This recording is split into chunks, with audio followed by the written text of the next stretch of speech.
Program, and it's for me an honor to introduce our next speaker, Gabriela Ochoa.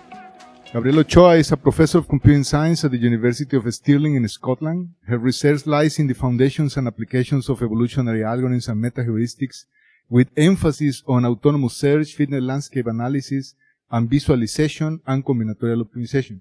She holds a Ph.D. from the University of Sussex in the UK and has held academic and research positions at the University Simón Bolívar in Venezuela and the University of Nottingham in the UK. Her recent work on network-based models of fitness landscapes has enhanced their description and visualization capabilities, producing a number of publications, including several Best Paper Awards and nominations at leading venues. She collaborates cross disciplines in the use of evolutionary algorithms to healthcare and conservation, and she has been very active in organization and editorial roles within leading evolutionary computation conferences, such as the Genetic and Evolutionary Computation Conference, GECO, Parallel Problem Solving from Nature, and journals such as the IEEE Transactions on Evolutionary Computation, and the ACM Transactions on Evolutionary Learning and Optimization. She's a member of the ACN SIGIBO Executive Board and was recognized in 2020 in Iwo Star for her outstanding contributions to the field. And her talk is entitled Neuroevolution Landscapes and Trajectories. Welcome. Thank you. Thank you, everybody. Thank you for being here. So, yes, the talk today, I decided to concentrate on applying these techniques about landscapes, visualization, and search trajectory network to the topics of neuroevolution. I thought it was a good idea because this is a computational intelligence venue. So the two areas of neural networks and evolutionary computation converge in this area of neuroevolution.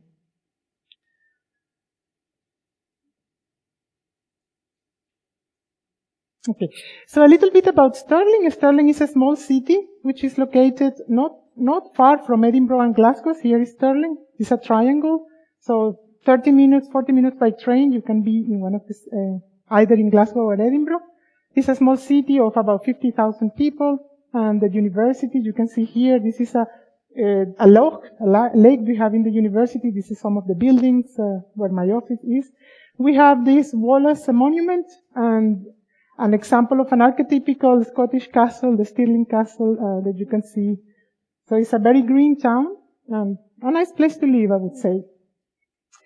All right, so in terms of the talk, the motivation of these analysis and visualization tools is to provide new techniques, because there are too many meta-heuristics and search algorithms, and sometimes it is not clear why some are better than others, or why some algorithms can perform better than others. So the idea is to increase our understanding, so to provide tools, visualization tools that help us to understand performance and the structure of problems.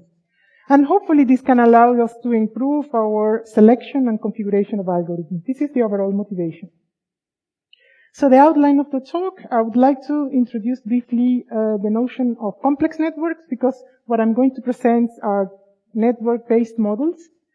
And then I will talk about local optimal networks, which is a tool for model and visualize search spaces. And even the tool was proposed in 2008, so many years ago, but only recently we have been applying it to Neuroevolution or neural architecture search. And search trajectory networks is a more recent tool that we proposed. If local optimal networks are about understanding fitness landscapes, search trajectory networks are a little bit more about understanding the dynamics of algorithms. So that's the idea, and we applied to Neuroevolution only recently. So this is relatively recent work applying these techniques to Neuroevolution and neural architecture search. So what is a complex network? Well, we all in computing science, one way or another, we deal with networks or with graphs. So a graph is a mathematical object. We have entities and we have connections between them, so nodes and edges. So if the graph are the mathematical objects, the networks are the data-driven instantiation of a graph. And normally they are used to model complex systems. In this case, it's a protein homology of more than 30,000 proteins and 1.2 million of edges. So what I want to illustrate with this image here is that we can visualize very, very large networks with the tools, computational tools available today. And yes, behind this complex system, there is an intricate network that encodes the interaction between the system components. So complex systems can be understood and visualized if we use the networks. Network visualization is the art of choosing an appropriate representation that is both aesthetically pleasing, but also allows you to see or understand the characteristics of the network. So a graph is a mathematical object. It doesn't have a unique representation. So in this diagram that you see here is the same graph, the same pattern of connections, but visualized with different layouts. The layout is nothing else than the coordinates of the vertex in the plane, and there are several algorithms to locate these nodes in the plane. So in this case, you can see that the first random layout doesn't give us the structure, doesn't reveal the structure of the network, while the other two are more revealing. And also we can add colors to nodes and edges. We can increase the sizes of the nodes and the edges to reflect properties of the system. So force-directed layout algorithms have been proposed over the years, and it's a whole area how to visualize networks. And the ones that have been used and most commonly is these are called force-directed graph layout algorithms. And in this, the idea is that each node in the network is a particle, and these particles have electrical forces and also are attached by a string. So you have this repulsion and attraction forces. And the idea is to produce an image that is the vertices are evenly distributed, the number of edges crossing is minimized, and the length of edges are approximately similar. So these are all some examples of algorithms that I have used. Of course, if you are using one of these libraries, you don't need to implement them, you just use them. This is another image that I like, in which you can see again the same graph, but visualized with different layouts. So in the top corner here, you can see the name of the layout. Some of them are, graph, force-directed layouts. Some other are more like grids or circles. So, given a single network, there are many ways to visualize them. Right. So apart from, visualizing, which is an aspect that I like about networks, you can also compute many metrics. There are several types of metrics. Here I am categorizing them in three categories. Distance metrics, for example, average shortest path, diameter of a graph. You can also compute metrics related to the topology. By topology, I mean the pattern of connection. So you can compute things like the degree distribution, the mean degree, assortative. You can compute things like the centrality of a node, etc. And the other type of metrics are related to cohesion. What I mean by that is that some parts of the network are more densely connected than others. You can have clusters or communities within networks, and there are many metrics that have been proposed to compute these characteristics of networks. So as soon as we model an object as a network, we as scientists, well, we can measure them, we can compute metrics, and those metrics can help us to characterize them, etc.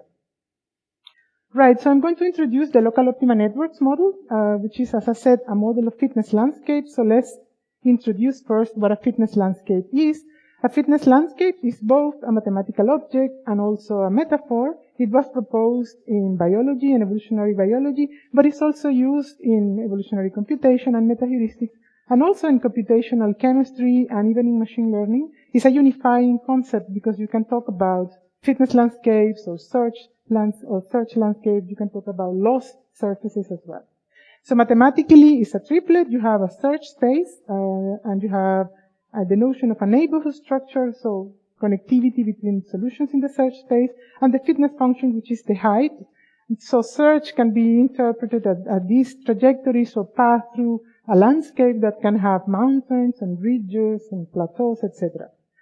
So again, there are many metrics that have been proposed to characterize fitness landscapes, and they can be categorized in this category: multimodality, which is referred to the number of local optima; ruggedness, if you can have smooth landscapes or rugged landscape; deceptiveness is another feature; and neutrality is this idea that sometimes, in this example here, which is a visualization of the weights of a neural network, even though it's an old paper, I like the visualization because it shows that you can have these plateaus of areas in which a search algorithm will be confused because you don't have gradients to find the best solution. So landscapes are can be very complicated, and the idea is that the performance of a search algorithm depends on the structure of the landscape.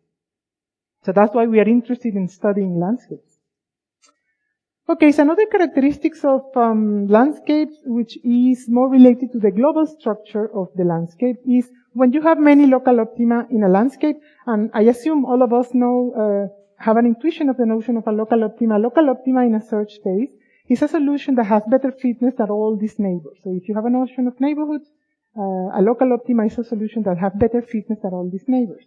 So in this visualization here, which is related to a protein folding problem, because this concept comes from the energy landscape. So you can see that there are many peaks, there are many little peaks, but they are not randomly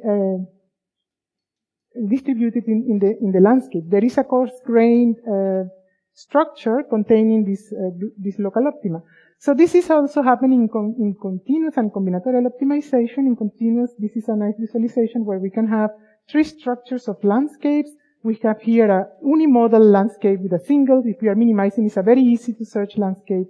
This is a multimodal landscape, but it has many peaks, but they are distributed random. And this is a funnel, meaning that even though there are several local optima, they are not randomly distributed. There is a coarse-grained structure that provides some guidance to find the global optima. And in combinatorial optimization, this notion of big valley, those of you who have worked with the traveling salesman problem, there has been found that the good solutions are not randomly distributed. They tend to be located in a cluster of good solutions. So they form a funnel or a big valley. And that's why algorithms such as iterated local search can be good for this problem, because you escape a local optima and then you can continue going down, doing down and find the global optima. Okay, so local optima networks is a graph model of landscapes where we need to define the nodes and the edges. So the nodes are local optima, so we need a hill climbing heuristic and a neighborhood to define what are the nodes. And the edges represent possible transitions between the nodes. So in this example that we see here, we have two local optima. This is a local optima, and this is the global optimum. And this, what we have here, is the notion of a basin of attraction, which means the solutions that if you run hill climbing from them, you will end up here. So this is a local optima because you have better fitness than all the neighbors, and that this is a basin of attraction because you can, oops, something happened? That's okay, alright. And then there is an edge between them if you can, there is some notion of adjacency between the basins of attraction. So we have modeled these with basin transition edges, but also we define escape edges, which what you do is to determine whether there is a connection or an edge between two nodes. If you have a perturbation, if you kick the solution and then you run hill climbing, basically you jump to the other basins of attraction and then you say that they are connected. So in this cartoon version here, we have many local optima represented as the peak of these landscapes, and then there is edges between them if they are adjacent. So the whole landscape become a network, and if you like, it's a compressed representation of the search space. And one good thing about lawns is that helps us to characterize this notion of funnels. And sometimes we can have more than one funnel. Like in this example, we have two funnels. We have the global optimum funnel, and we have a suboptimal funnel. And if we model this with local optima networks, we will have the nodes representing the peaks. We will have the edges representing adjacency between the basins of attraction. And you can represent with what we call this monotonic sequences a descending sequence of adjacent minima. So in this case, we have two funnels. The global optimal funnel are represented in pink and red, and the suboptimal funnel. So with local optima networks, we can characterize the global structure of landscapes.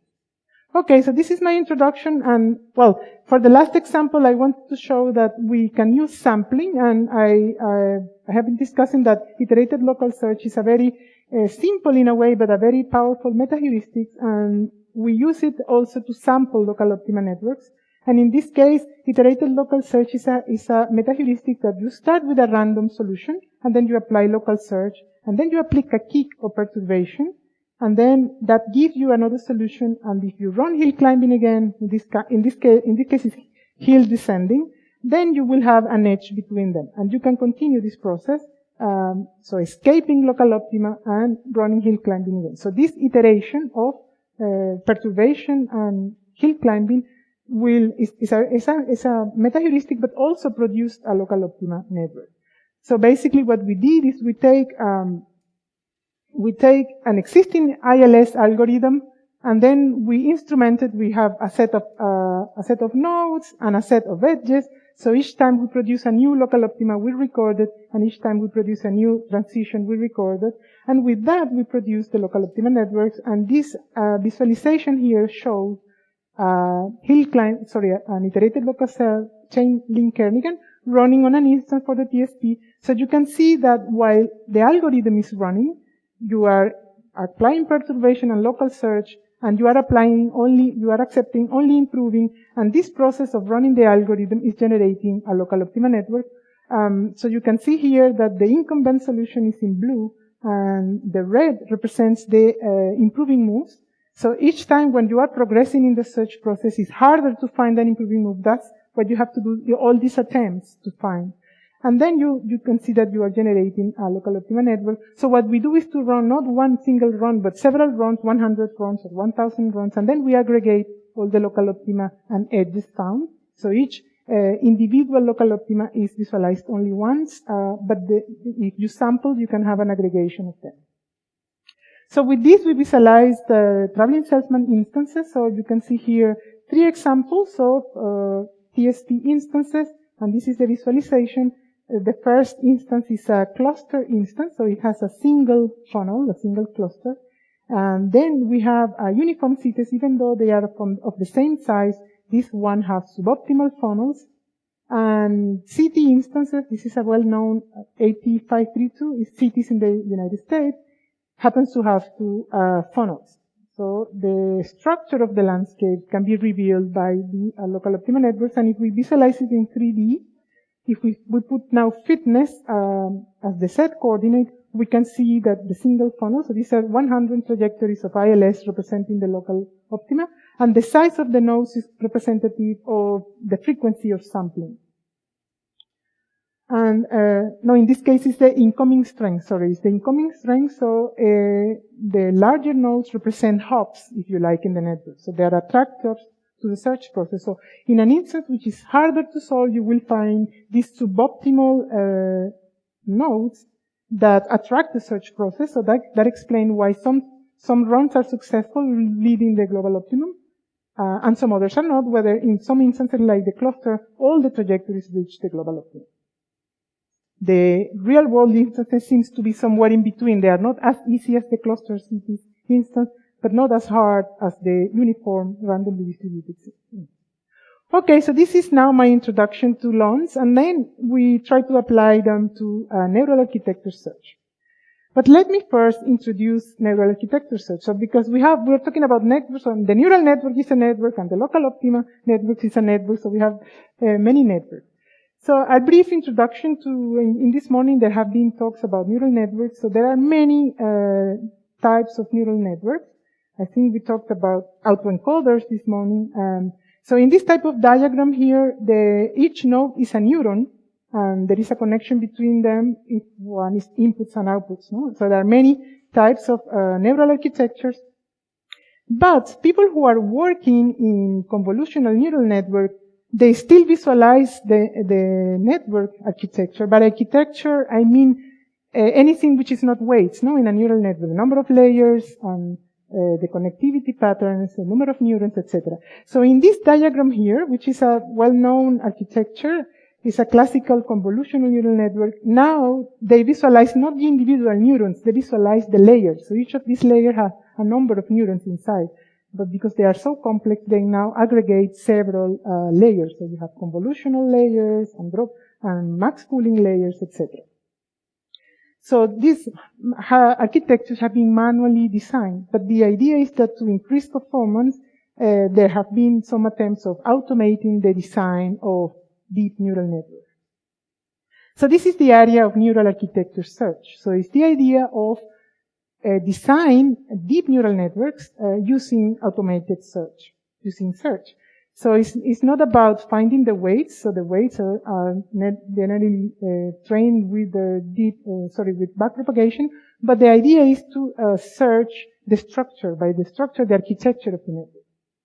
So they have been used search heuristics such as evolutionary algorithms, but also reinforcement learning, and there have been automated methods that have improved the performance of human design. So what I find interesting about this problem is that it's formulated as a discrete optimization problem. So it's a combinatorial problem because the idea is to organize these layers of the search space. I will give examples of search space. So I like it because I have expertise in combinatorial optimization, and designing an architecture becomes a combinatorial problem. So that's interesting. Of course, it's a little bit related to parameter tuning because there is a performance estimation.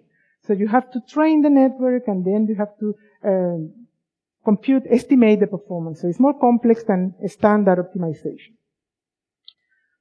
Right, so just to give some examples of alternative search spaces that have been proposed, the simple one is this chain structure. So in this search space, you have different layers. So in here you have colors for the layers, but the only thing you have to find is the sequence of how you combine layers. So this is the first type of search spaces that have been proposed. But it turns out that there are also architectures that can be successful with branching and skip connections. So other search spaces that have been proposed, they are not only chain structure, but they can have like parallel branches and skip connections. So a layer can have inputs from other layers. And more recently, some architectures which are search spaces have called cell or block search spaces. So here, because the whole architecture is so big, the idea is that there seems to this architecture seems to have motifs or patterns that repeat in the architecture. So instead of evolving the whole architecture, which is big, some researchers have evolved only a cell, which is a part of the whole architecture. So it's a smaller search space. So you in this case there are two types of cells. You have the normal cell and the reduction cell, and then the whole architecture is combined by stacking these cells. So you can see here, this one is appear here, and here is the same cell. So the search problem becomes only evolving the structure of the cell. So you don't evolve the whole thing, but just a part. So this is an example of a paper using evolutionary algorithms to evolve the structure or the architecture of a deep neural network. And I like it because it has our typical convergence for evolutionary algorithms. But what you are evolving is search architecture. So in this case, they started with a simple architecture without convolutions, and then it's showing the progression. This is the best architecture, and this is the convolution layer, whatever. And you can see that these are intermediate architectures. So it's a process of evolving a search architecture. And then, well, this is what we decided to do. This is a search space. Let's extract the local optimal network. So this particular benchmark is similar to something that Leslie presented this morning. In this paper here, the authors propose a tabular benchmark. So we took it from them. They have an API in Python. And the interesting about this benchmark is a cell-based benchmark. The architecture of the deep neural network is always like that. So the only part that you have to evolve is the cell. And this cell is repeated several times. So the search space is much more reduced. Actually, the internal cell there that you are going to evolve is a directed cyclic graph. But from the point of view of combinatorial optimization, is simply a vector. It's a vector of 6 positions there. And the only thing that you need to do, and each of these, this is the genotype for us. So this is a genotype. It's a vector of 6 letters, if you like. And each of them can be one of these. So basically, evolving the whole neural network becomes only evolving this little cell, and this little cell is repeated several times here, several times here, several times here. And the interesting thing about this benchmark is that you don't have to train the neural network. They already provide it like that in the tabular form. So this is what we decided to do, and they provide everything. They provide the accuracy, the loss in training, in validation, and testing. So it's like a holy grail to do landscape analysis. So that's what we decided to do, analyze this landscape using local optimal networks. And the search space is not very large. Each genotype can have 5 operations, and the size of the search space is 5 to the power of 6 because you have 6 possible operations. 5 operations and 6 positions. Anyway, so, and again, these already pre-trained. This morning we talked CFAR and CFAR 10 and CFAR 100 are like the classical benchmarks for image classification datasets. CFAR 10, you have 10 classes. CFAR 100, you have 100 classes. And the ImageNet is a larger, more difficult dataset. But the interesting thing is that, as I said, we don't have to train. We only have to read values from a table and conduct the landscape analysis. So this is what we did. The classical, one of the fitness landscape analysis techniques is the fitness distance correlation, which is computing. Here we have the whole search space, so we know the global optimum. So we compute the correlation between distance to the global optimum and fitness. So this is an indication if we have some correlation, what we have here. So this is the correlation coefficient here. So this is fitness. And then we have, there is some correlation, 42, in this case negative because it's a maximization problem. But there is also some strange things. You can see here there are some architectures. So each dot is an architecture. Even though they are not far away from the global optimum, for having distance away, they still have very low fitness. So we were interested in that. And what I did here is to visualize each of the architectures. I remember each architecture is really the cell. So visualize the top performing and the worst performing for each landscape. And we can see that the best performing architectures in all data sets tend to have some structure. The first few operations seem to be either yellow or green, and the fourth operation seems to be always be like light blue. And when observing the worst performing one, I realized that they have one of the operations is 0, which means no operation. And of course, the worst performing, what happened with the worst performing architecture is that they basically empty or hollow, architectures. Okay, so we extracted the local optimal networks, and these are the local optimal networks for the 3 data sets. So we have CFAR 10, CFAR 100, and ImageNet. Each node is a local optima. The best one, the global optimum, is in red. And another thing that we did here, we are visualizing the improving transitions and deteriorating ones. And we can see that the basic observation, and we have 2 fitness functions. I forgot to mention that, because the benchmark trains each architecture 3 times with 3 seeds. So the ones at the top is using a single seed. You can see that it has a larger number of local optima. So here is the number of local optima and the number of edges. So the local optima network, if we use the average of the 3 seeds, then it has a lower number of local optima.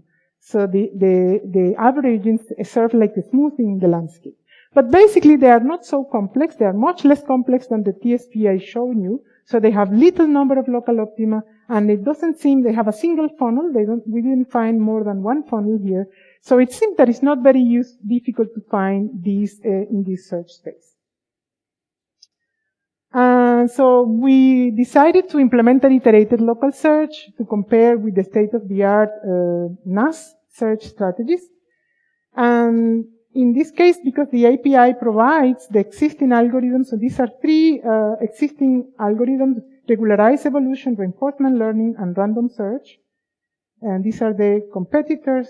And our algorithms, we simply implemented an iterated local search based on random shuffling the operators, or using the information that we gain by plotting the best strategies. We noticed that the best architectures always have either green or red, so we just order the neighborhoods in the order of what we observe. So it's a little, exploiting what we learn from the landscape to implement an algorithm. But basically, our very simple ILS is able to outperform, even though the performance differences are not too large, the state-of-the-art NAS architecture search for this benchmark. As I said, the differences are not great. I'm not claiming statistical significant differences, but with a simple ILS, either the order produced better performance. We were able to have competitive performance as compared to the state-of-the-art, which is this evolutionary algorithm. Okay.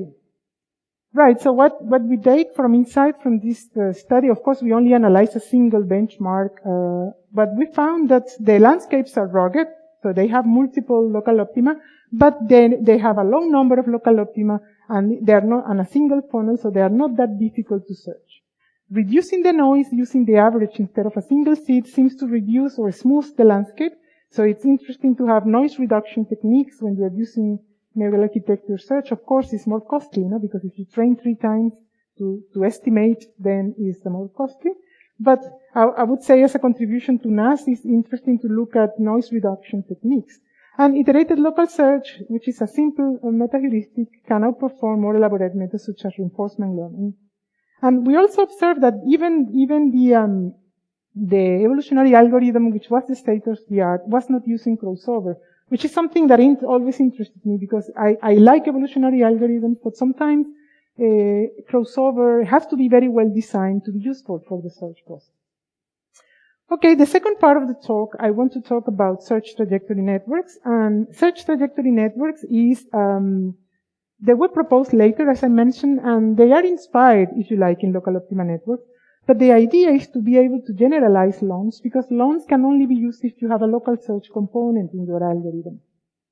So what happens if you have a population-based algorithm that doesn't have a hill climbing? You can still want to model it. And another motivation is that we don't have too many tools to study the dynamics. Like when I mean dynamics of algorithms, it's simply what happened across time. So this is the classical run for single objectives. At least we have the number of iterations, and we have 2 algorithms, and we compare the dynamics of the algorithm. But notice that we are only comparing the dynamics on the objective space. So we are only plotting fitness. We don't know what is happening at the level of the search state. So search trajectory networks are, if you like, is like the performance curve, but instead of showing only what happened in the objective space, we also want to show what is happening in the objective state, in the search state or the decision state, or in the genotype state. So basically what we have is a graph model, so we need to define the nodes and edges. So the nodes are representative solutions of the search process. For example, if we have a population-based algorithm, we can say my representative solution is the best in the population. And we also have to do some clustering of solutions, so we define the notion of location, which is a subset of solution in a partition of the search state. So then we have our nodes are representative solution, the locations of representative solution, and the edges are simply recording transitions connected by time, no? So we connect the first state of the search process with the second state of the search process and the third state. So as I said, it's like the performance curve, but we are plotting the connections in the solution space. And then we form a model, a graph model. That's the idea. So we started working with the search trajectory networks in continuous space, and as I said, we needed to do some mapping, because if you use all the precision, for example, in this problem, I have three optimization problem with 3 real numbers, and we have many precision digits. So what we did is, in order to have a course, if you like, we divided the search space into hypercubes, so with rounding with certain precision, and then we converted this vector into, real numbers, round them, then integers, and then that gives us an ID of the nodes. We needed to do that in order to be able to, have some interesting trajectory networks. So here what I'm showing is comparing the performance of 2 algorithms in continuous space. This is a unimodal function called the quadric function. You can only visualize it in 2 dimensions here, right? But what we are doing with search trajectory networks, here we are doing 10 runs with the 2 algorithms, and we are modeling the trajectories. So in this case, we start with the same seed. The 2 algorithms start with the same seed, and we record the trajectories, because this is a very simple problem. All the trajectories in both of 2 algorithms converge in the local optima. But you can see that in the global optima in red at the end, but you can see that they have different routes, no? And the blue trajectory seems to be a bit longer. If you see the number of nodes, give you that the DE in blue seems to take a little bit more steps. The path length is a bit longer, as you can see here. But this is a simple problem. If we visualize a more complex problem, in this case it's the Mihalevich function, that in 2D is known to have some plateaus. So you have the trajectories, again, 10 trajectories, all of them starting by the same 10 seeds.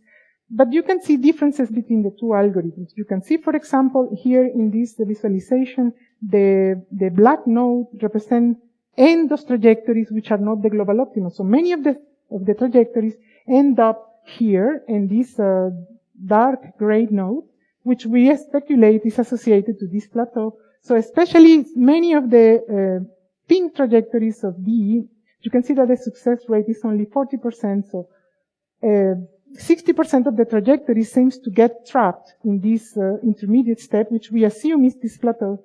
But the differential evolution in blue is able to escape. So you can see trajectories reaching here, and then this thick blue edge is indicating trajectories that, even though they ended up here, were able to escape and find the global optima. So I argue then that search trajectory networks is a visual tool that allows you, in this case, to contrast 2 algorithms and see which areas of the search space trap the search process and which algorithms manage to escape, etc. So it's another tool to visualize algorithm dynamics.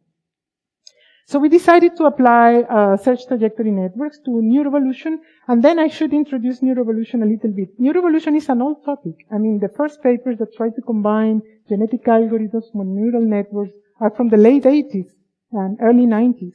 So it's not a new topic. But when you evolve a neural network with evolutionary algorithms, you can evolve only the weights and have a fixed topology, so it's a continuous optimization problem. Or you can, like neural architecture search, you evolve the topology, but then you use gradient-based method or backpropagation to evolve the weights. And this is the first example I mentioned.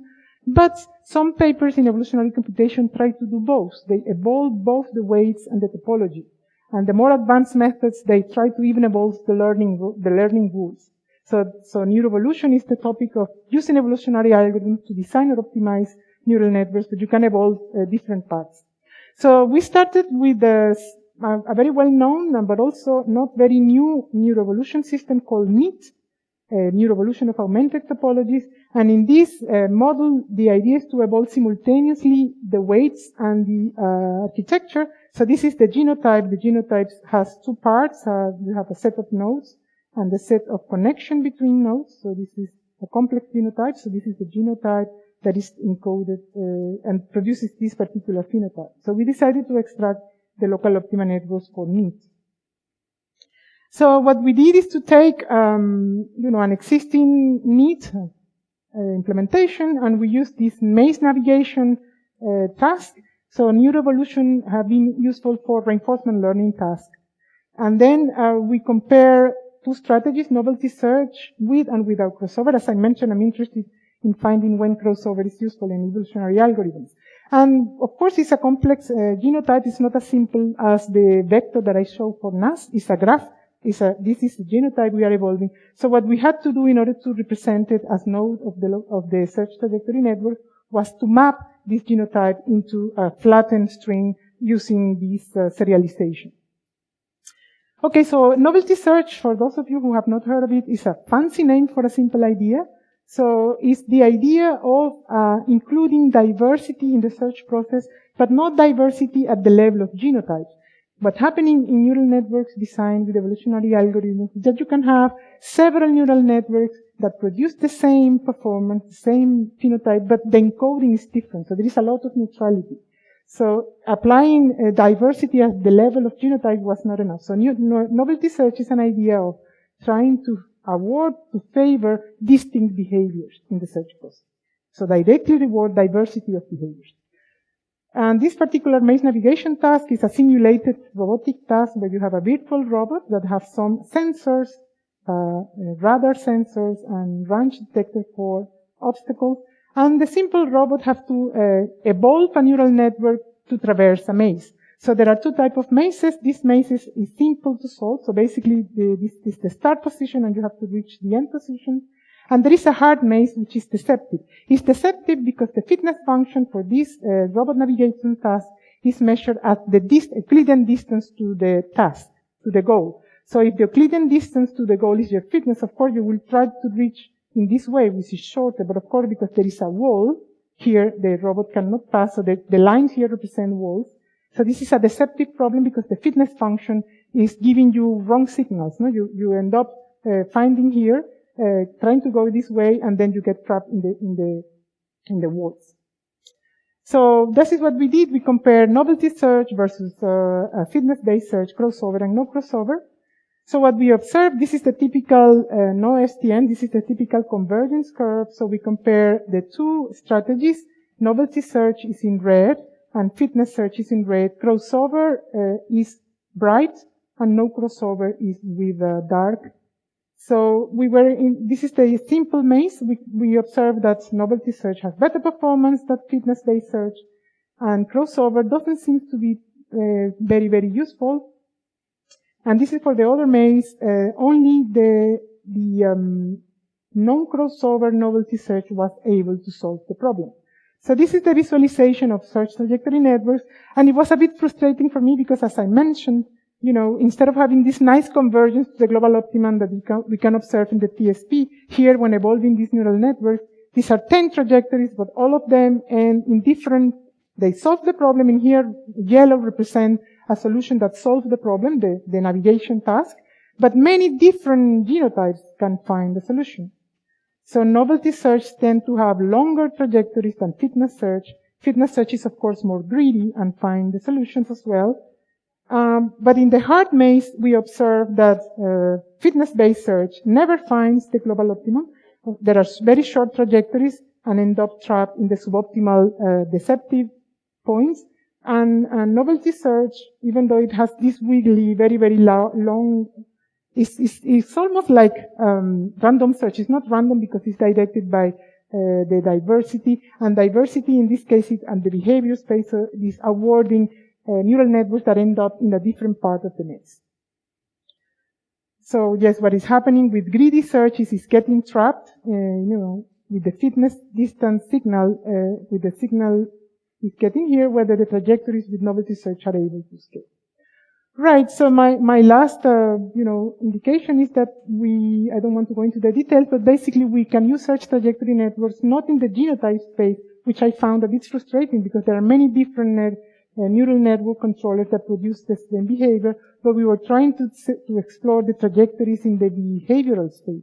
The behavioral space is much more reduced. In this case, the behavioral space was given by only the XY coordinates of the controller at the end of the navigation task.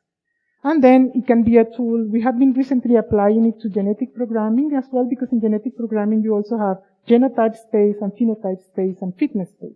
So it's a way of, again, compressing the search space, if you like. So what we learned from the study of STNs in NEAT is that, well, so far we only apply to the very early versions of NEAT. There are more sophisticated versions of Neuroevolution with NEAT, with hyper-NEAT, etc., with indirect encoding. But the genotype STNs, I found, they don't scale well to complex problems, so we can use search trajectory networks in phenotype or behavior space. And of course, in this case, I didn't find it very surprising that novelty search, of course, for deceptive problems can be useful, because the fitness signal can give you, it can lead you astray. And again, I was interested in the role of crossover and finding that it's not terribly useful, at least in this domain. Okay, so this is my last slide. I hope that my conclusion is that we provide an accessible and visual approach to understanding both problem structure and algorithm behavior. And hopefully with this illuminated way of illuminating the landscape and illuminating the trajectories, we can learn more about solving search algorithms. And a little bit, future work, I think I would like to build like something like arrays, something like you download a package to do the visualization. We have some resources. I have some GitHub repositories. I'm working with Christian Blum, who is a very well-known person in metaheuristics. And with his student, he developed a web application to visualize search trajectory networks. And at the moment, we are also starting to do STN for multi-objective problems. There are not too many publications there yet, but there are also some resources on that. So thank you very much.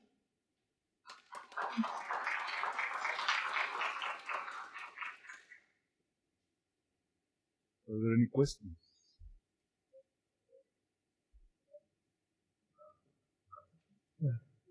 Well, I was wondering about the different local search that you can consider for your local optimal network. Have you studied the effect of, for instance, during your slides, you talk about ESP, and you have like 2-op, 3-op, yes. Link-Kernighan. You're using Link-Kernighan? No? We are using Link-Kernighan, yes. Have you seen what's the effect of using a less powerful local search on the landscape? How does that affect? What I was wondering is if you have several local search methods, should I use the more powerful, or which should I use to try to understand the landscape? Yeah, it's a very good question. The only thing I remember we did, it was in the flow shop. In the flow shop problem, you can have, it's a permutation-based problem, and there are neighborhoods. There is the swap neighborhood, but there is the insertion neighborhood. So we studied the two neighborhoods, and we confirmed what was found in the literature, that the insertion operator was better and produced less number of local optima and better connected. So at least in the flow shop, it seems that the tradition of using that particular local search, we confirmed that the local optima network seems simpler to search with the best local search operator. But you're right. In principle, there is a saying that says, a different search operator will produce a different a different landscape. No? The neighborhood operators, you have the triplet. You have the search space, the neighborhood, and the fitness. So if you change the neighborhood, it will be a different landscape. If you change the fitness function, it will be a different landscape. So you're right. The different local optima, different neighborhoods will produce different local optima structure. Yeah.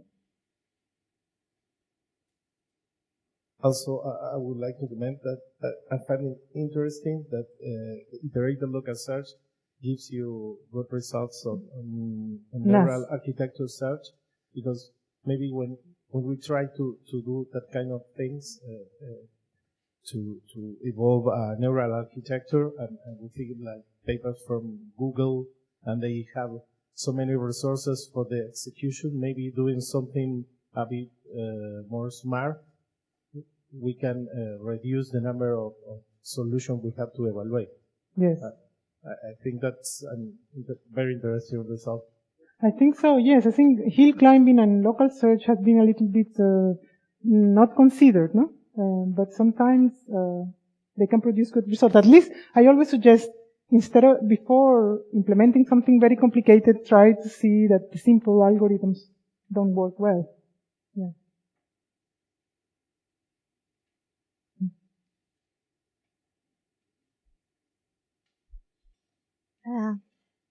Hello, thank you for your talk. It's always very nice to see all these visualizations, so it's a very beautiful talk. The other day we were talking about these problems where you have a lot of local optima, right now very similar to what you were commenting right now. And then I join it a bit with what happens to us, that we are sampling, right, solutions, but we are not sampling uniformly, right, in the full search space. So would you see that maybe you can just make the analysis of the landscape in an area that is just the area that is of interest, right? High performance probably, right?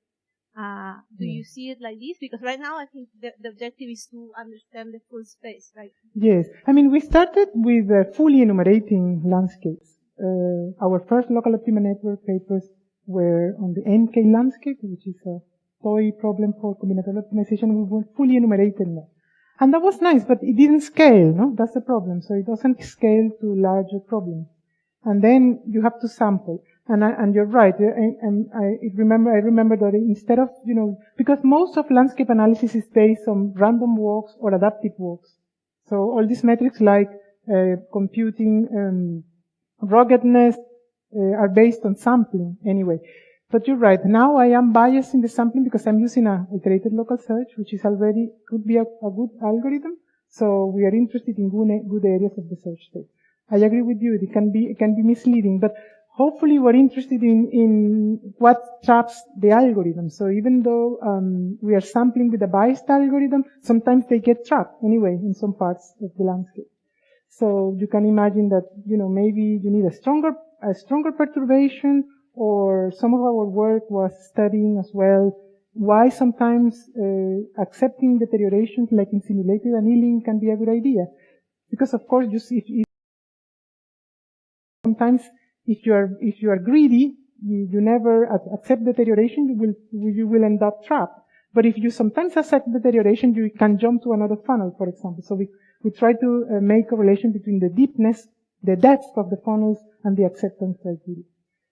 So I don't know if I answered your question. Yes, we are sampling in a biased way, but hopefully still informative. Yeah. Thank you.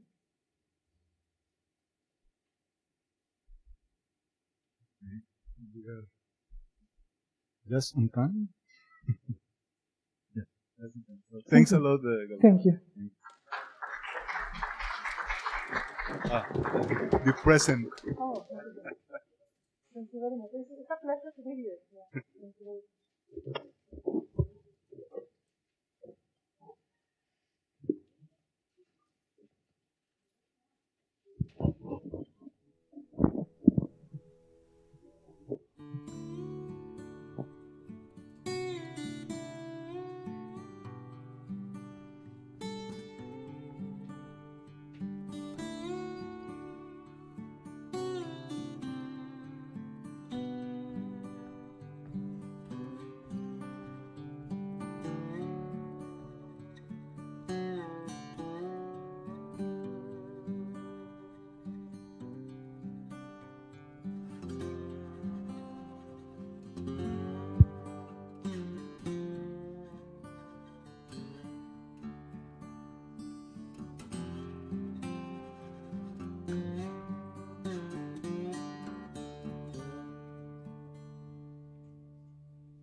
Well, we are back.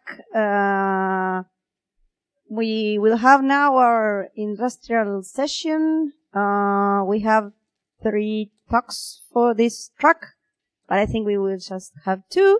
And we start with Braulio Ríos. Braulio is a student from our master in data science and machine learning, and he also works at Ceibal. Ceibal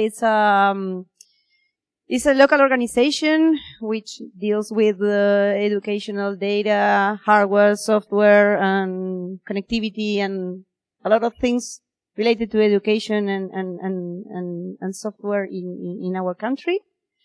And his talk will be about audio processing for diarization and its application to the analysis of primary school lessons. So, thanks, Braulio. Hello.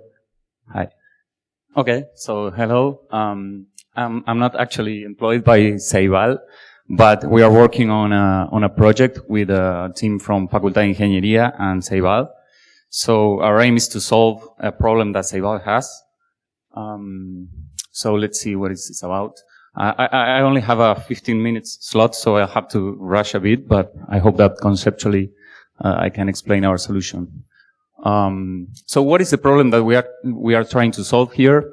Ceibal has to analyze and evaluate many hours of remote lessons. I don't know if you hear me if I talk like this. Okay. Many hours of remote lessons to audit, and they want to evaluate whether or not the students are engaged, the teaching practices, teaching practices that promote participation and active learning, as opposed to just hearing a teacher speaking the whole time during the whole class. So currently they have a manual process that takes a lot of effort. To give you an idea, it's about 1 week, the whole process for an English class, for 1 single hour of English class, between the evaluator to the teacher and the feedback process and back and forth. So we want to try to make that process a bit more effective and less repetitive. It also requires a lot of training to do manually, so we want to make it more effective. It will still be manual, but we want to assist on that process. So how can we try to help in that? So one of the things that we came across in educational bibliography is what is called the teacher talking time, which is exactly that, the amount of time that the teacher is talking during the whole class. As opposed to the students talking or working in groups or question answering and such things. So we want to try to estimate those things, the moments in which those happen, to help the evaluators. So when we were trying to tackle this problem, we came across this term that is audio diarization, that probably many people is not familiar with this. We hadn't heard it before. So don't worry, we'll explain it. So diarization is basically solving the problem of who spoke when. So here we have an audio fragment of 20 seconds. In this case, we have 4 speakers, and we are telling in which segment each speaker is talking. So just to note one thing, the blue speaker, for example, speaks for a moment, and then at the end, he goes back to speaking. So we want to do that for an hour of class or something like that, and to put that problem to help in classroom activity detection, actually, to see how this can help us solve that problem. So before jumping into audio diarization concretely, I want to explain some similar problems that are actually related, more or less, but are not exactly diarization. So for example, audio transcription, which is maybe the first thing that comes to mind to anyone thinking about speech processing, is similar in the sense that it's the same audio domain, it's speech, but otherwise it's completely opposed, because in audio transcription you want to distinguish phonemes and words, and do that regardless of the speaker. So for example, if it's myself saying the word hello, or any in this audience saying hello, we want the same representation for that word, so it must be speaker invariant. We can do that. And in the case of diarization, we want the exact opposite. So we want a a representation of the sounds that is actually word invariant to the precise sounds, and mostly focused on the speaker, on how the speaker voice sounds. So diarization is usually done complementary to audio transcription, usually before transcription as a first step, and it usually improves the transcription quality, but it needs to be done in a separate stage. So speaker verification is another similar problem, but quite different also, because you only need to, speaker verification is basically taking 2 segments of audio for 5 seconds, let's say, and tell whether or not they belong to the same speaker. So in this case, you have to one single utterance to classify. It's a lot simpler, and actually simpler, I wouldn't say a lot simpler maybe, but it's a sub-problem of diarization. It's a part of the diarization pipeline. So you don't need to provide any kind of temporal information in this case, but in diarization you do. So the third problem I want to talk about is speaker change detection.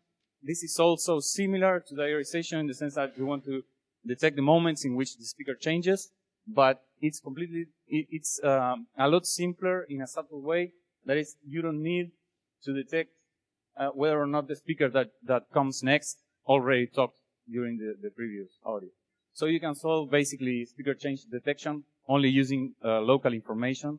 So it's way more simple than diarization. Okay, so now that we have more context and we understand the subtleties of diarization, so this is what a diarization pipeline looks like. We'll talk about it in general. Now we will go deeper in each of these segments of these blocks in the next slides. So the first thing, you have the audio, the input audio, the waveform, and the first thing is to extract the audio features. Those are generic features, for example, time frequency information, and you do that for small windows of 30 milliseconds maybe. Then you have the segmentation stage, in which you evaluate, you try to split your signal into other segments, but in this case, they are much larger segments if you compare 30 milliseconds, and these are like 1 to 5 seconds. So the difference is that in this case, if you hear, intuitively, if you hear those segments, you will be able to tell how the voice of the speaker sounds. And then after you have your signal split into different chunks, you try to calculate one embedding per segment. We will speak about what these embeddings are, but they are also kind of features that are very specific to solve, very related to speaker's voice. They are not generic audio features. And after you have these speaker embeddings that should represent very well the speaker's voice, so they should be similar vectors for similar speakers and very different vectors for different speakers. After you have those embeddings, you just need to cluster them, and then when you group together the similar embeddings, you will be able to say, okay, so all these embeddings are similar between them, so they belong to the same speaker, and the clusters in your clustering algorithm is basically your speaker. So you can say, okay, the first segment belongs to speaker 1 because it's in cluster 1, and so on and so on. So let's see a bit deeper for the audio features. So in this case, we can see that we have the, okay. So this would be your input signal, and you're splitting it into smaller windows. It's a sliding window usually. So it's, remember that it's 30 milliseconds.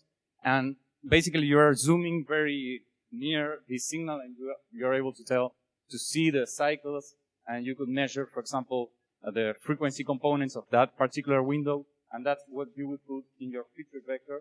That is basically each one of these columns here represents one feature vector for each window. Also, another feature, for example, could be the zero crossing rate, which is how many times the signal crosses the zero level, for example. And so many other features, you could concatenate a long vector of features. Then you have the segmentation. So in general, you usually have a voice activity detector, which is to filter out only the parts of the audio that have voice.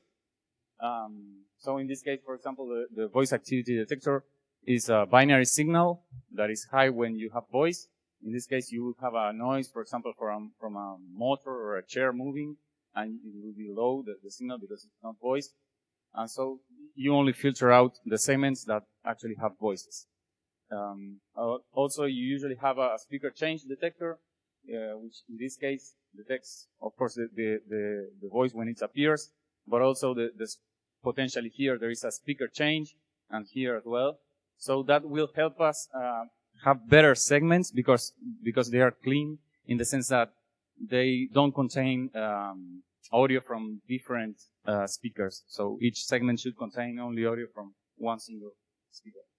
After you have those segments in your original audio signal, you want to calculate the embeddings for each of these segments. So this is like the core and maybe the hardest part of the diarization pipeline, because it's about transforming your input features, which are generic audio features. For example, in this case, we have the spectrogram. And you want to transform that into a vector that represents only the speaker's voice. So, for example, if you think about it, if you consider my voice saying the word hello or saying the word goodbye, the audio features for that words would be completely different. But the audio, the embedding vector should be similar because it's still my voice. So we want to, it requires a lot of expertise to look at this spectrogram and tell whether or not two speakers are the same if they are different words. So that's the job of this neural network that transforms the input features into embedding. So how this is trained? So maybe if you come from computer vision or so, you know the triplet loss to train face nets. So this is a similar concept. We have the different speaker embeddings in different colors here, and you want your embeddings from your loss will be low. Your loss function will be low if the embeddings are close for similar speakers and very far away from different speakers. So that's the basic idea of the loss function that you train, and that's how you produce these embeddings that do precisely that.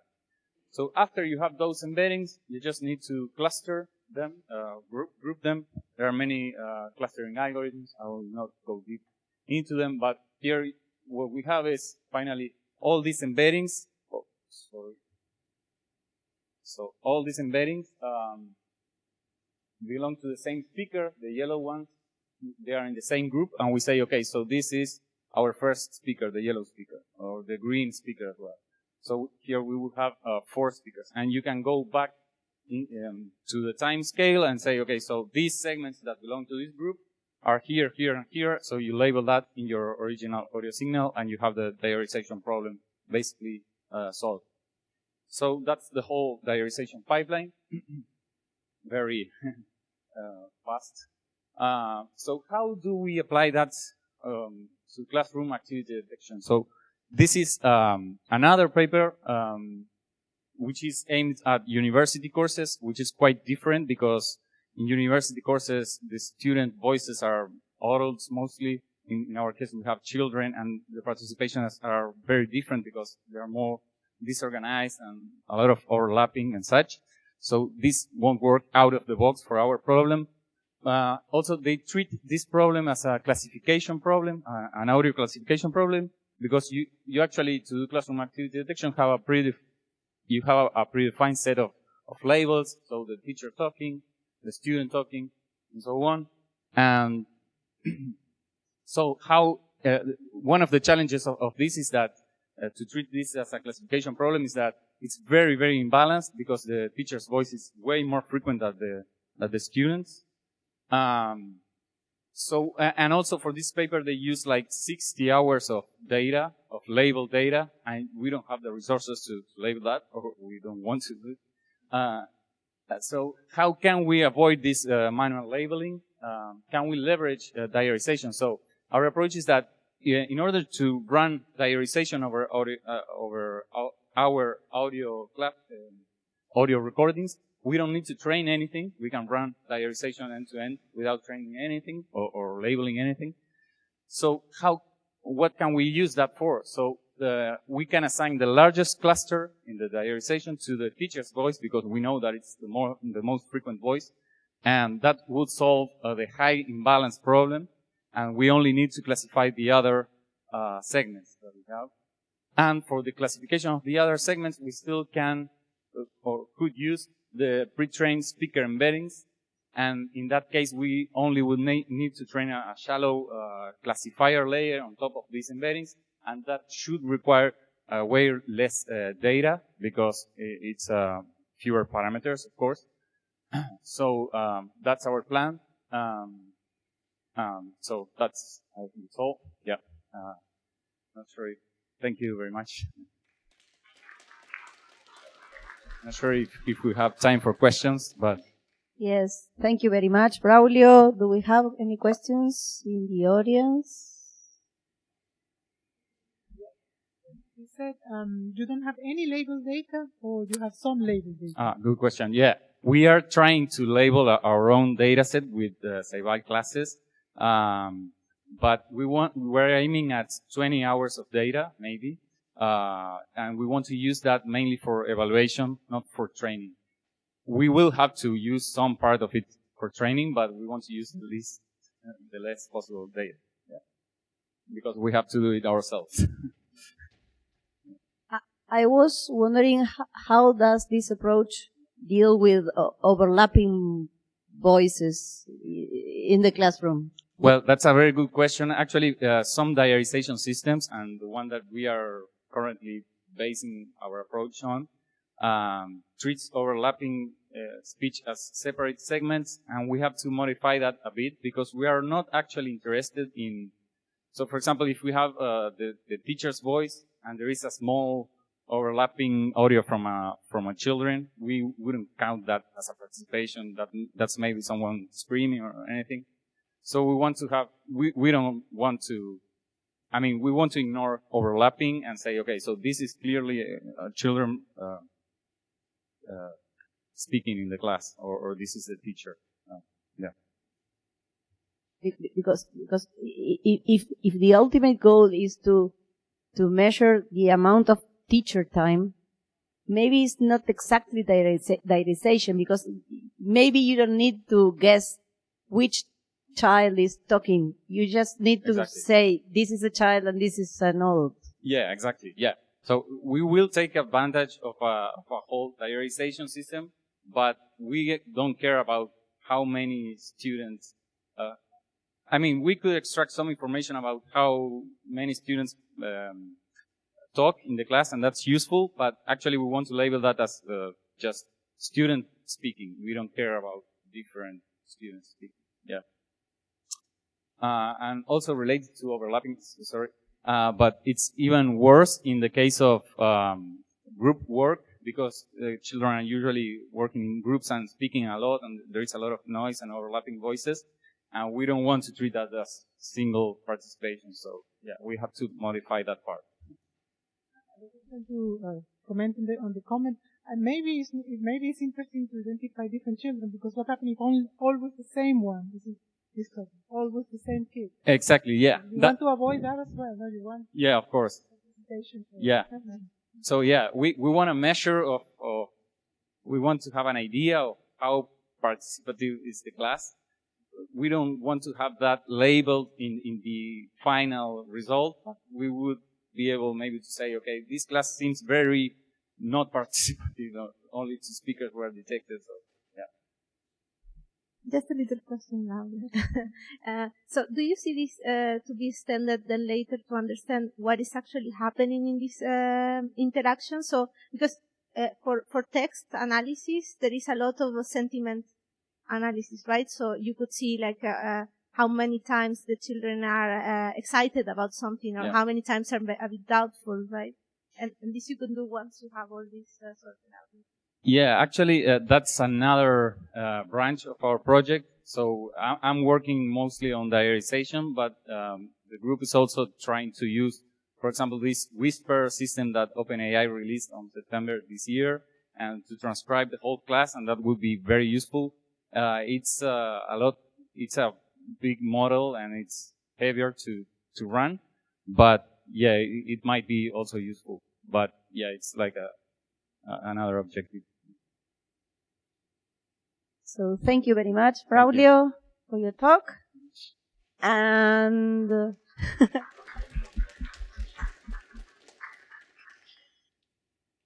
our next presentation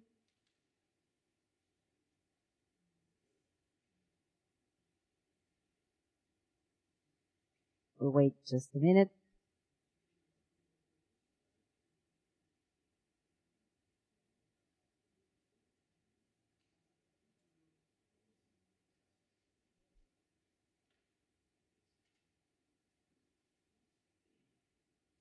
We welcome Agustin Hernandez. Agustin will be talking about machine learning applied to digital and traditional commerce in XmartLabs.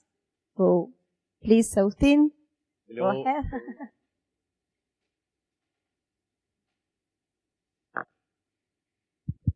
Hola, hola. Hello.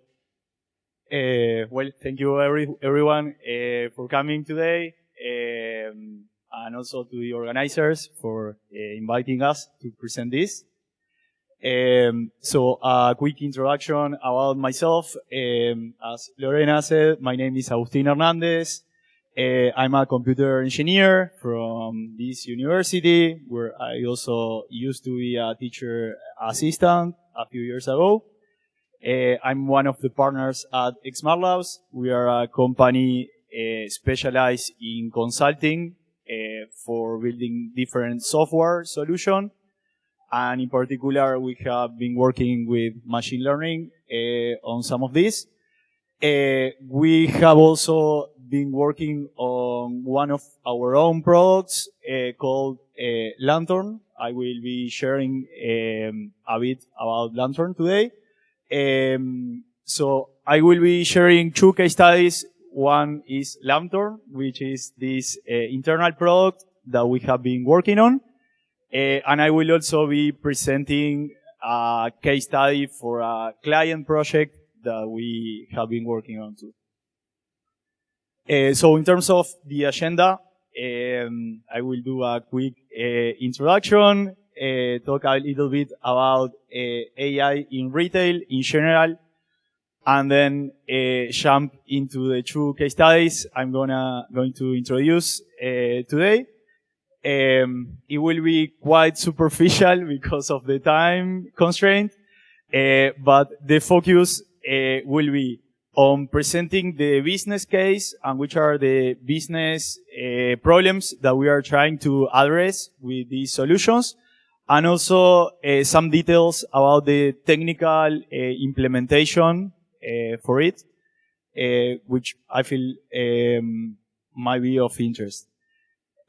So in terms of AI in retail, is a pretty big industry. It's estimated to be a $4 billion industry in 2020, and it's expected to grow 8 times in the coming years. So it's expected to be at around 31 point something billion in 2028. There are like different ways in which AI is being used to automate retail operation or transform the way commerce is being done. We have been working on different projects around this, and we will be talking about 2 of them today, but there are many other use cases and applications out there. So getting into Lantern. The idea behind Lantern is to use existing security cameras and object detection models for detecting people on the scene, with the intention of better understanding how physical spaces are being used. So for that purpose, we are using computer vision models, object detection, to detect people in the scene and come up with what we call occupancy analytics, which are different charts and metrics about the flow of people in physical spaces. And in this context, I will be focusing more on use cases related to retail industry. This project we started during the pandemic in 2020. It has been featured by NVIDIA, Google, and BBC. Because early on we were mostly focused around use cases around the pandemic, which was very trendy. Over time we have been evolving towards like post-pandemic use cases, I guess. So getting into some of the problems and motivations for this project. One of the main like value points is optimizing operational costs through real-time data and statistical data gathered over time in this type of spaces. Some of the specific use cases that we have seen from our clients is optimizing the use of air conditioning depending on the actual usage of the buildings. In some cases, optimizing cleaning or security services based on the same. Also, calculating how much food they prepared based on the amount of people who show up to some building in some particular day, or managing operations like checkout in supermarket or retail stores. The second point is improving the guest experience. In that area, one of the use cases is improving the security and safety. Early on, we calculated physical distancing between people in these spaces. We also worked on detecting face mask usage to give occupants like more assurance to show up. Some other use cases revolve around redesigning some of these spaces based on usage patterns and also monitoring occupancy limits in buildings. And then there is also very valuable commercial intelligence information like heat maps and value of spaces depending on where do clients spend more time in these stores. In terms of the solution, I guess the most novel part about this is that we used a hybrid architecture with the computer vision processing going on locally, let's say on premise, using low-cost edge devices like Jetson Nano board or Google Coral Dev board, which are pretty low-cost hardware devices. So these present a strong advantage in terms of data privacy and security because the camera footage, which is very sensitive data, remains within the local network. At the same time, we send frame-by-frame analytics of the detections performed on the edge, and we end up doing like post-processing and analytics calculations in the cloud. This offers a very good balance between keeping the privacy and having like a low-cost solution with standard hardware. This solution doesn't require like any type of proprietary sensors or hardware, but at the same time with the convenience of having the analytics in the cloud and also a lot of flexibility in terms of new metrics that we can develop, because since we have the frame-by-frame analytics in this post-processing stage, we can and we did come up with like new metrics over time. The other interesting aspect of the solution is that the piece of software running on the edge is open source, which also reassures more like the privacy and the security of the sensitive data that it processes. As I said, some of the main attributes of the solution are the low cost in terms of hardware, the interoperability, which is a difference compared to some other existing alternatives in the market, and also the data privacy because of the edge processing and also the usage of open source software for doing that. I will go quickly with the second case I'm going to present. I'm sorry because this is quite superficial, but we can obviously address any questions afterwards. The second case I wanted to present is a recommendation system. As I mentioned before, this is work that we are doing for a client, so there will be some details that I will omit. The client is in the retail and fashion industry. I would rather not name it, but I can say it's probably like the most iconic jeans brand out there. It has around 20,000 daily active users in their e-commerce, and a catalog of 9,000 products. This type of recommendation system solutions at this scale can get quite complex, and in this case, we are working on both batch and real-time recommendation models. In particular, one of the constraints of the solution is that there is an SLA, a service level agreement, for the real-time models of less than 500 milliseconds. And besides the models that are being used, I also wanted to highlight that the infrastructure required to deploy this type of models and to train and retrain and evaluate the performance of the models, it is quite complex.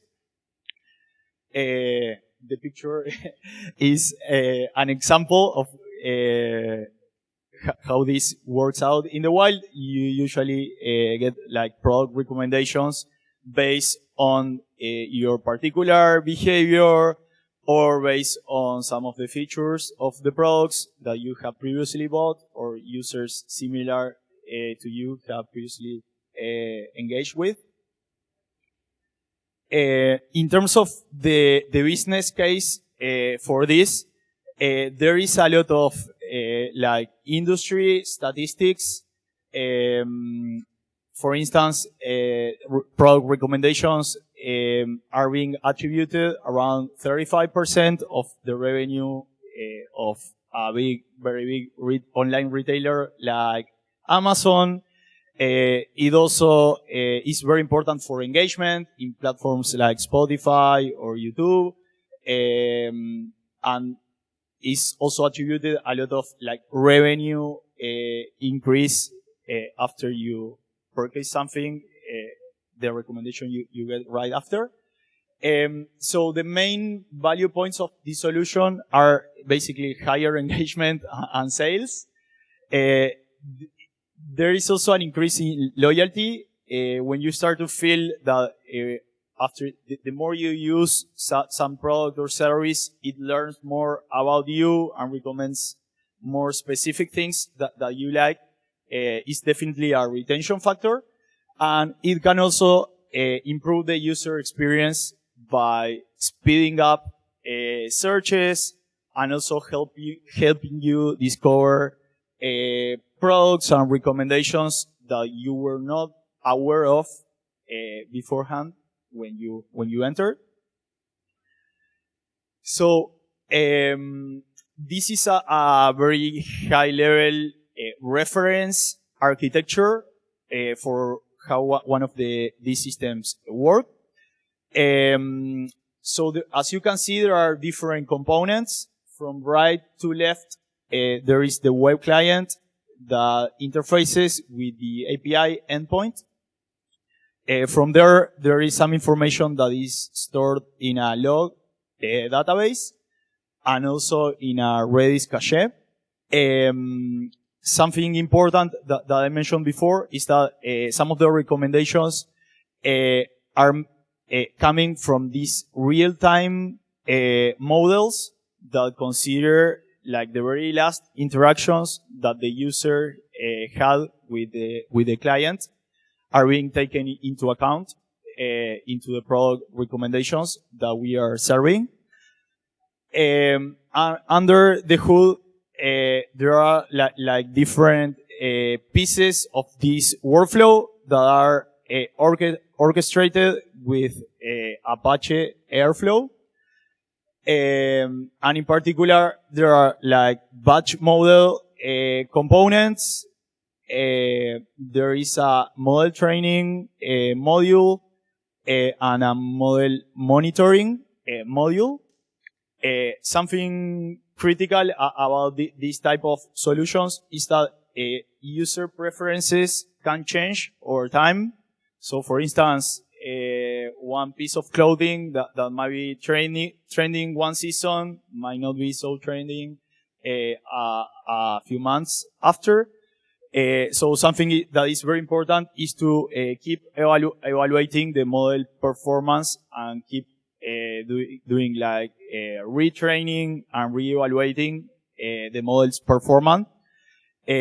Something that we have within the monitoring module is a system of alerts where if the model falls below certain performance threshold, we get an alert.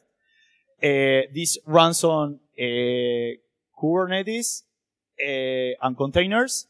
And the other piece that I wanted to share is that the real-time models are being served with TensorFlow serving. So, as I said before, some of the highlights of the solution are the real-time recommendations, the automated re-evaluation of new versions of the models that we are using, and also that we are doing this with a pretty big catalog size. We are reaching the end of the presentation. I wanted to emphasize that I'm presenting this on behalf of our machine learning team. So I wanted to thank all of them, Pablo, Gabi, Maximo, Mati, who is here with us today, and Renzo. And that's it.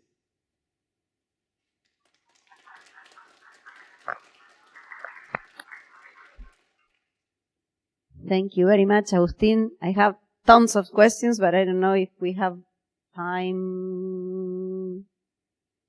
Can you provide some details, or at least ahead, which kind of models are you using, for example, in the second case, in the recommender system?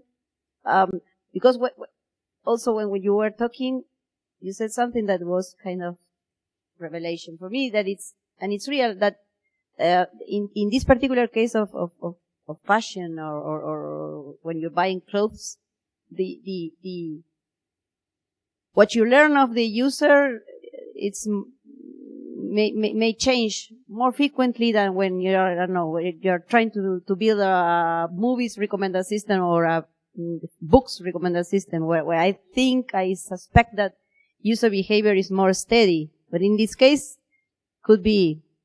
So I'm curious about which kind of model are you using and why. So in terms of what specific models we are using, I cannot provide much detail. It's beyond the scope of the presentation. What I can share is that, as I said before, it's not that much that the model adapts by itself, but it's more that you have to retrain the models based on new data that you are capturing and serving like different versions of the model to test whether some new version, how it compares or how it performs compared to previous versions. Maybe we can talk a bit more after if you want. Thank you. I understand. We have another question. Martin. I want to make a question related to Lantern. I think that is quite interesting, the architecture that you designed. So you can process, the image local and using the statistics to the servers. but it was not clear to me which kind of infrastructure does the company or something need for processing that image locally. How much will it cost for them to have the hardware so they can make that local process? It's a very interesting question. So one of the boards that we have been working with is the Jetson Nano board. It costs $60 only on Amazon. It's very similar to Raspberry Pi board in terms of size and also in terms of the low cost, but it has like really good compute power and in particular GPU processing capabilities. So yes, it was probably among like the main motivations to develop this solution. The fact that there was availability of such powerful and such low cost hardware available in the market. Also, my personal opinion is that it's like very like underused considering the different use cases and this like privacy aspect that I feel that is very important, especially with this type of like surveillance technology. There is like a lot of regulation around it, and there are a lot of like ethical implications also. So yes, I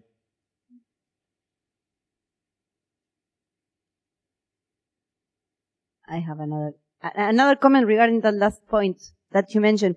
The object detection models that you run locally on this software, low cost kind of hardware are pre-trained models that are used the same models in all the scenarios. What about, maybe it's not the case, what about using federated learning approach and trying to learn locally, train the model locally? How do you think about that? It would be useful in this scenario, or it's not necessary? It's also a great question. So there is like a field of federated training.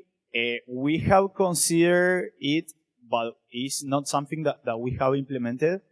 What we did in this case is, I didn't mention it much in the presentation, but accuracy is really important in this solution. So we obviously try to use like state-of-the-art models for object detection, but something that we did were like different like calibration techniques, taking into account like the specific scene that we working with. So it wasn't like a general training or federated training, but like some optimization for that particular scene that we were working with. Thanks. So, you have it. This is not a technical question, it's more of a business question. Even though I'm not a business person, but I'm just curious. I mean, if the customers that you have, are they international customers or local? And what is the process? I mean, I assume, you have been very successful with your company, but I assume there are many companies. So how does it work? Is a company have a requirement and then companies, software companies compete? So if you can describe a little bit for us academics. Of course. So I work more on the business side actually, so I can speak for hours about it.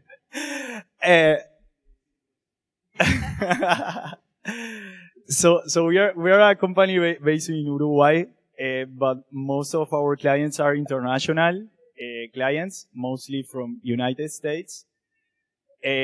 So the specific dynamic, it really depends, but I would say in general, we like to co-create the solutions that we work on.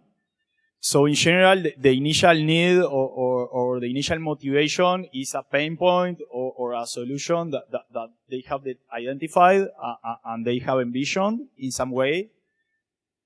But during the design process and the scoping process, we usually get involved to provide like recommendation of different technologies that they could use, or even different like ideas in terms of how the product or the solution can work. So yes, it's not like they create like an RFP and we deliver against that. The nature of these projects is way more like dynamic and also with a lot of like back and forth and input from both sides. Yes. We usually try to work with like different levels of fidelity during the project life cycle. So we might start out doing like very high level validation about the solution or some proof of concept.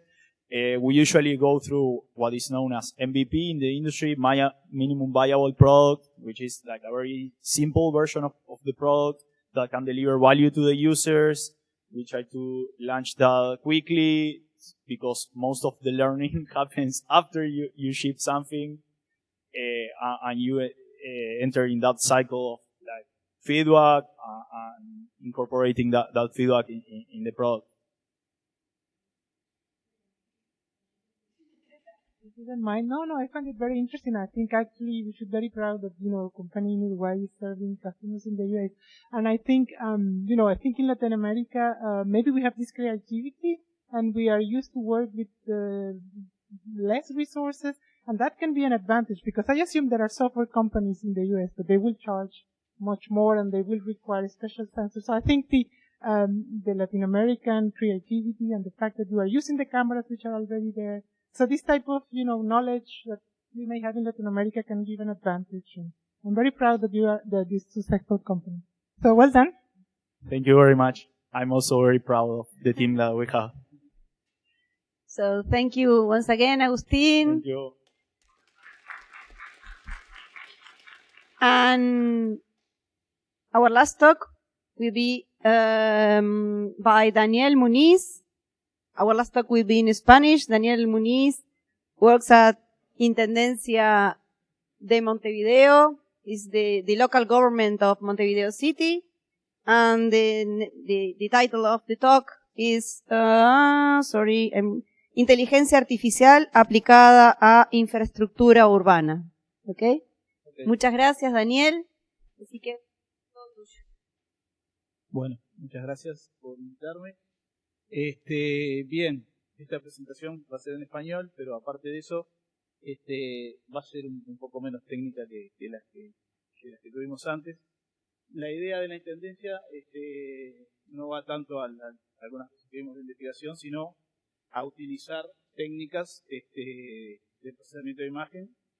Vamos a presentar igual cuáles fueron los algoritmos de redes neuronales que se usaron, pero en definitiva el interés de la Intendencia es en esta presentación también mostrar lo que estamos haciendo en el sentido de utilizar el procesamiento de imágenes en algunas cuestiones de interés de la ciudad. En particular, la que vamos a presentar hoy tiene que ver con detectar y clasificar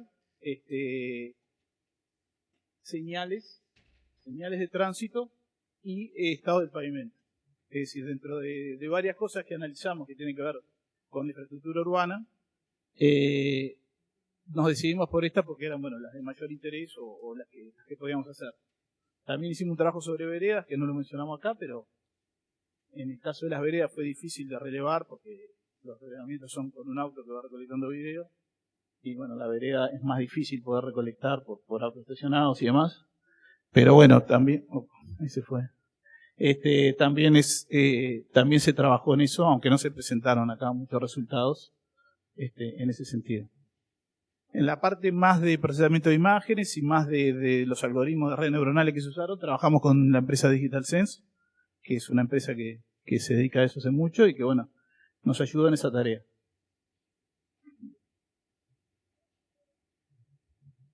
Los objetivos son un poco obvios, pero igual creo que hay que mencionarlos. Poder relevar en menor tiempo, con menos costo y con mayor frecuencia. Hoy los relevamientos de este tipo de cuestiones se hacen de manera manual, con gente que va por la ciudad, escribe y releva de esa manera, por lo cual era de interés tener algo más masivo, sobre todo cuando la superficie o el territorio a relevar es mayor. Así que bueno, ese es un poco el objetivo, que es medio obvio, como dije antes, pero está. Ese es el objetivo de embarcarnos en esto. Bueno, bien. La prueba consistió básicamente en esto. En un auto de la Intendencia se montaron un par de cámaras, que son esas con esas definiciones técnicas que están ahí abajo. 2 cámaras GoPro. La del techo es una gran angular, de mayor ángulo. El lente de mayor ángulo para relevar las señales verticales. Las señales verticales más comunes, ahora vamos a mostrar cuáles. Prohibido estacionar, los carteles de velocidad, se da el paso. Y bueno, obviamente que está ahí en el capó del auto es para tomar video del pavimento y detectar del pavimento. Nos interesaban más bien nos interesaban 3 cosas. Una era rajaduras, pozos y también la pintura, el estado de la pintura, y poder tener mapeado en cada ubicación donde está la pintura y de esa manera ver los faltantes. En el tema de pozos ahora vamos a presentar un poco. No tuvimos buenos resultados, no funcionaron los algoritmos bien, pero bueno, queda para otra etapa porque es de interés también. En el caso de la rajadura en pavimento, sí, ahí tuvimos resultados interesantes. Bien, acá menciona un poco, como yo ya les había dicho, esto lo trabajamos con esta empresa, con Digital Sense.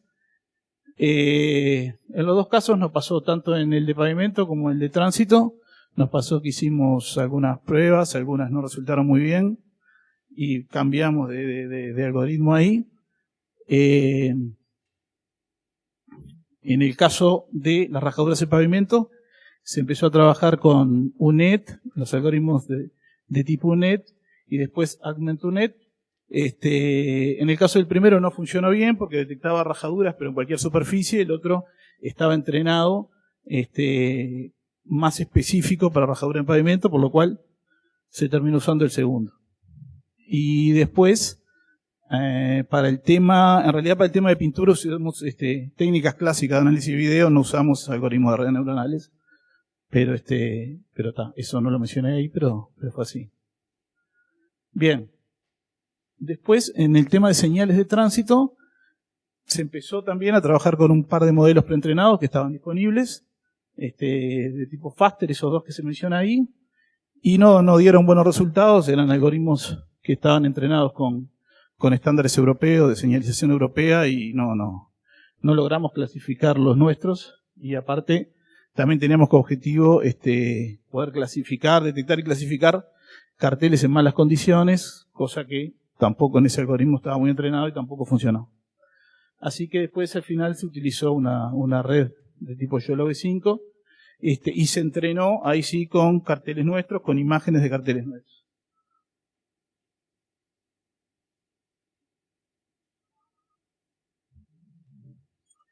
Bien. Acá mostramos un poco imágenes de las rajaduras. Ahí se ve en naranjo cómo se detecta rajaduras en el pavimento. También hay bastante falso positivo. Nos pasó con esto, nos pasó con sombras de árboles, con sombras de pescantes de alumbrado o de semáforos.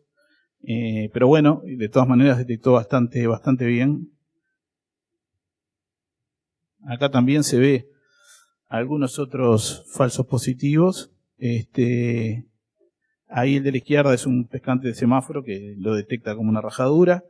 El de la derecha detecta pozo como rajadura, lo que les comentaba de los pozos. Si bien, como dice ahí, no estaba dentro del alcance de este proyecto o de este piloto, la idea es continuar y poder detectar los pozos porque son, creo, más importantes todavía que las rajaduras, pero bueno. Bueno, bien, sobre lo demás, lo de la pintura del pavimento, lo mismo. O sea, acá, creo que ya lo mencioné, se utilizaron técnicas más clásicas de procesamiento de imágenes. No se utilizaron algoritmos de redes neuronales, pero también se obtuvieron buenos resultados. También hubo algunos falsos positivos. que tuvo que ver con la iluminación, pero nada, bien. Bueno, acá ya pasamos a la parte de señales de tránsito. Esos son los carteles que teníamos como objetivo detectar y clasificar. Algunos, como los de abajo, que son menos comunes y que no tenemos muchos datos, son, digamos, marginales, lo que hay en la ciudad, como esos que se ven ahí abajo. Esos, en principio, se dejaron afuera y del entrenamiento.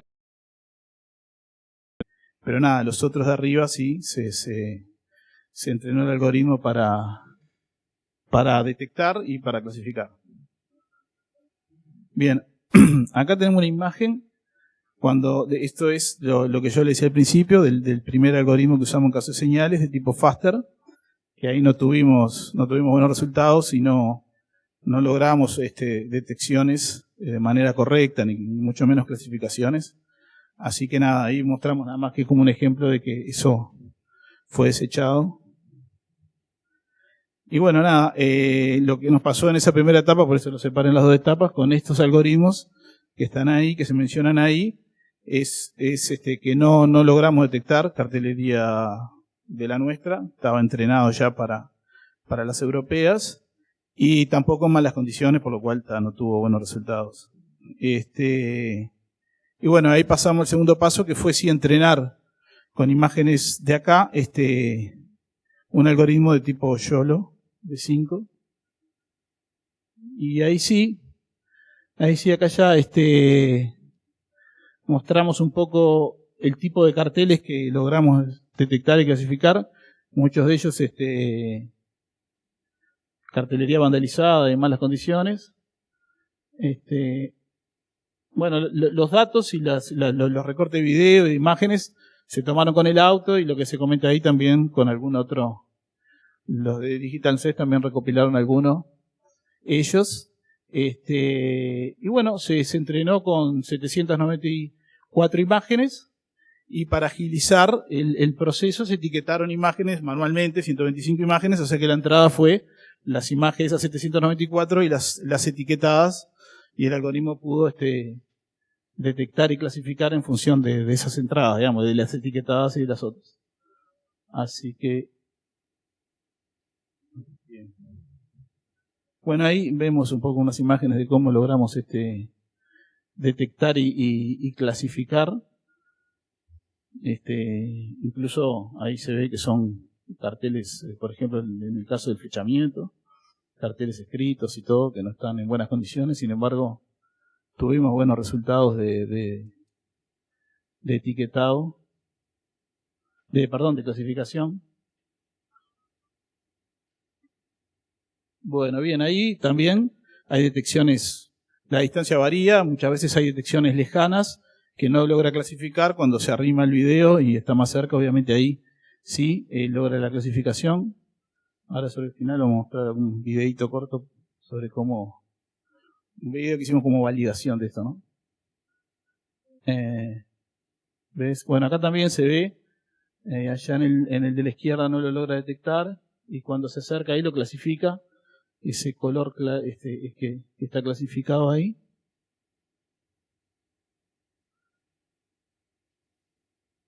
Está bien, acá hay detecciones que son lejanas, que las clasifica mal, pero automáticamente a medida que se acerca a la imagen la logra mejorar la clasificación.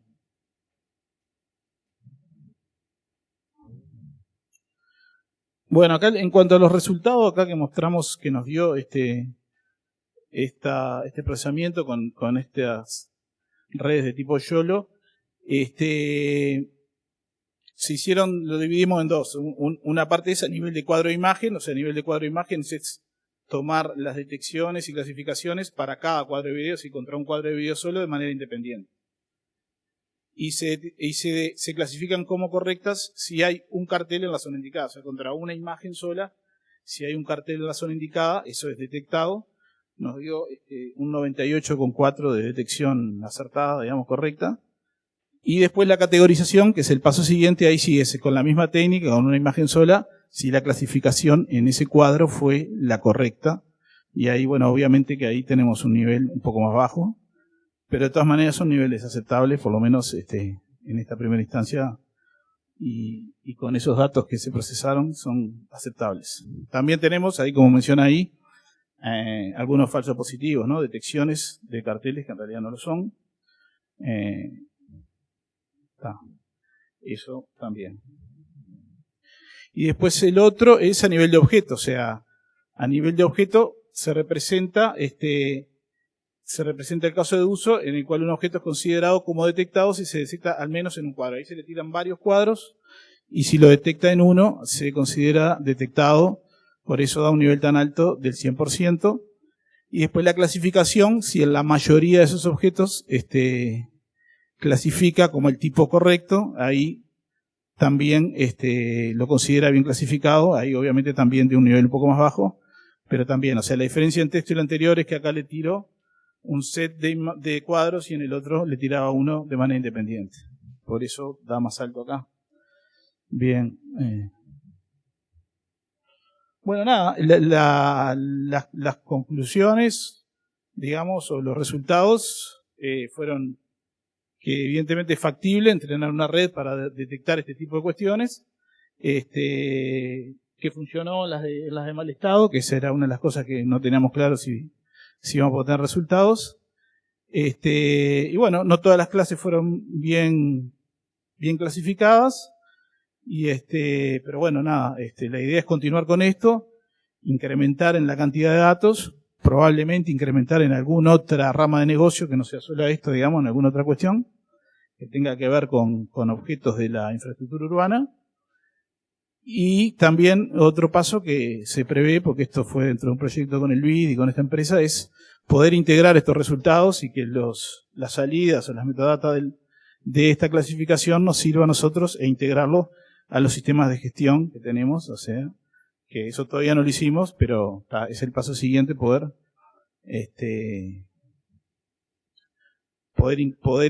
integrar estos resultados a los sistemas de gestión que se alimentan de manera manual. Bueno, no puse question, pero se pueden hacer. Bueno, muchas gracias, Daniel, por tu presentación.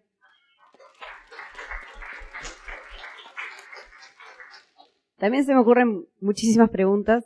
La señora de las preguntas. Sí. Preguntas siempre va a haber.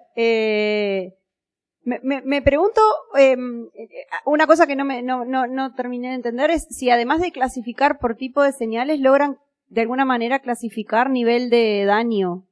Hacen subclasificación, o sea, arman una gran bolsa de estas son todas señales de pare, pero después, capaz que no se lo propusieron, pero se propusieron tratar de refinar eso y poder clasificar estas están dañadas y estas no, o niveles de daño. No, eso estaría interesante, pero no, en esta etapa no. La idea era poder clasificarlo igual, aunque estuviera dañado, digamos. Clasificarlo como lo que es. Por ejemplo, en el caso de lo de prohibido estacionar, es un prohibido estacionar, la clasificación correcta. El nivel de daño, no, eso estaría interesante, pero no llegamos ahí, pero sí. Y otra pregunta que me hago, creo que la respuesta es que todavía no se hace, pero ¿cómo harían? O sea, ¿guardan trazas de GPS? O sea, ¿cómo guardan la posición, sí. el recorrido el auto y alineado con el video como para poder tener algo así como las coordenadas de cada frame? ¿Cómo hacen la alineación? Bueno, se guarda así las clasificaciones y las detecciones, la posición, sí, eso se guarda. Si todos los frames o todas las imágenes, ahí no sé, pero creo que no, pero bueno. Porque la detección supongo que no se hace online, se hace offline. Sí, claro, se hace después. Sí, se hace se hace después, pero se va guardando. Sí, porque si no tendríamos ese dato que es fundamental, ¿no? Pero igual en realidad se puede. No pasamos los videos, pero se puede, en la validación se puede ir corriendo, después que el modelo fue entrenado, en realidad se puede ir corriendo arriba del auto, ¿no? O sea, en PC arriba del auto se puede correr perfectamente e ir clasificando y guardando ahí. No sé si me olvidé de los videos, pero...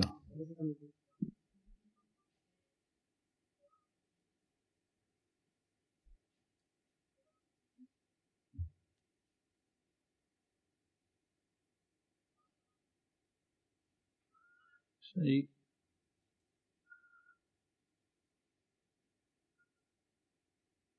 Esto es validación, o sea, el video, el algoritmo ya fue entrenado y ahí lo que sí va haciendo es simplemente detectando, ¿no?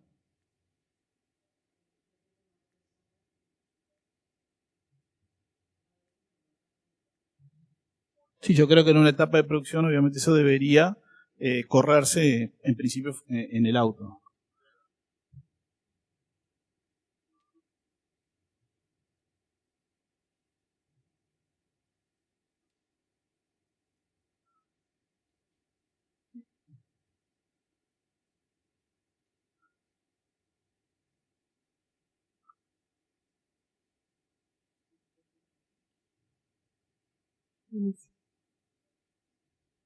¿Alguien quiere aprovechar para hacer alguna otra pregunta más? Martín. No, solamente me pregunto, ya que lo puedo hacer en español, ¿cuál es el caso de uso? Se supone que la detección de la, ¿cómo se llaman? De las grietas es para repararlas y de los avisos que están en mal estado para... Sí, es para repararla en principio, es para poder relevar eso de manera más rápida. Sí, sí. Para detectarlas, pero después allí... Sí, obviamente. Porque después no va a alcanzar el presupuesto para reparar. Ah, bueno, ahí es otro problema de lo que manejan eso. Nosotros, detectar y poder cargar esas detecciones, pero sí, obviamente es detectar y reparar, sí. Ahí el otro capaz que también sí, el otro es medio largo, es como de 5 minutos, pero aunque sea 2, y también es lo mismo, muestra obviamente solo de validación, no lo está entrenando ahí, sino que ya está corriendo y detectando y clasificando, ¿no? Ahí se ve, por ejemplo, está clasificando una flecha. Ahí la flecha ahí, de la derecha.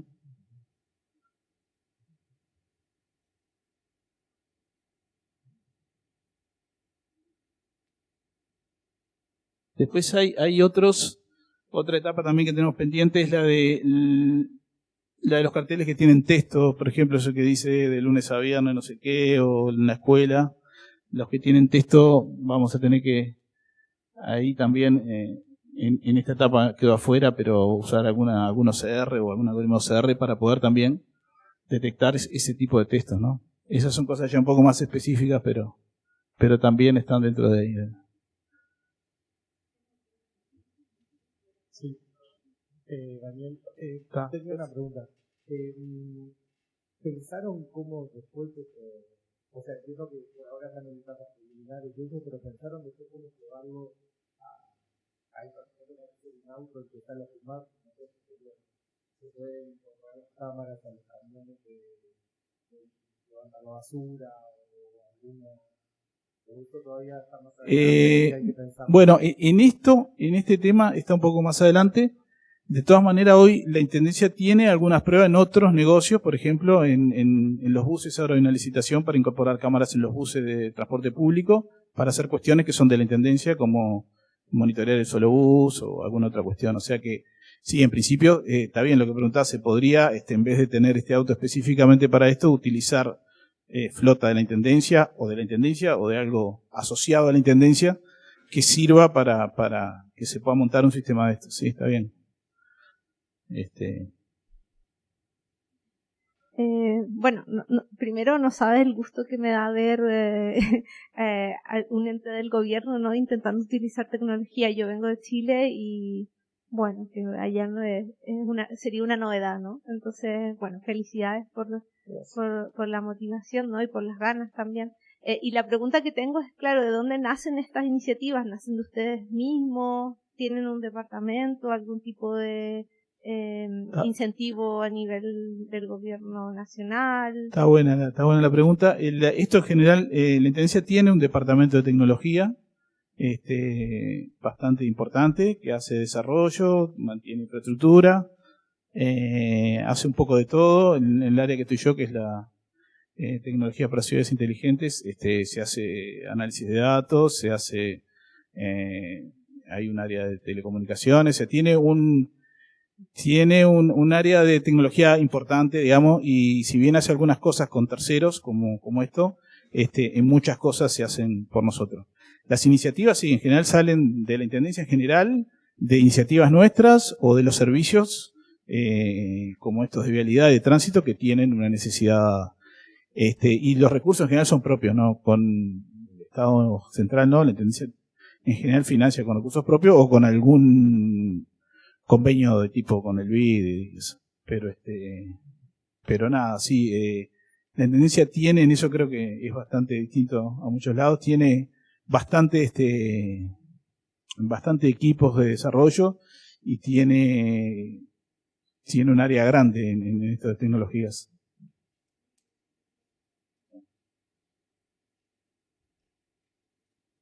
Apaga el micrófono. Bueno, muchas gracias, Daniel. Thank you, everyone who is following us on streaming. And now we are going to a coffee break, and we will back in 20 minutes, something like that. Okay, see you. Yes, we will have a track on PhD thesis, dissertations, and that will be our final track of this day. So we will be back in some minutes. See you.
welcome to the Thesis Symposium session.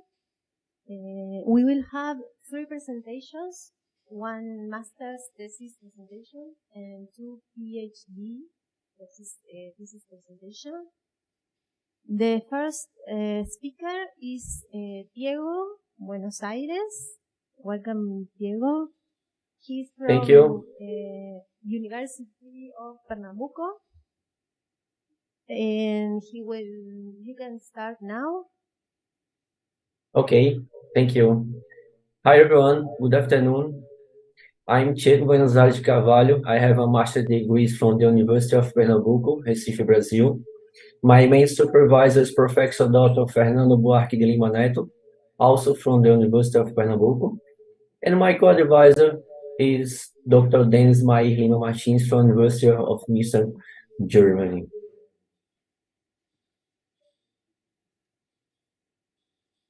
Okay.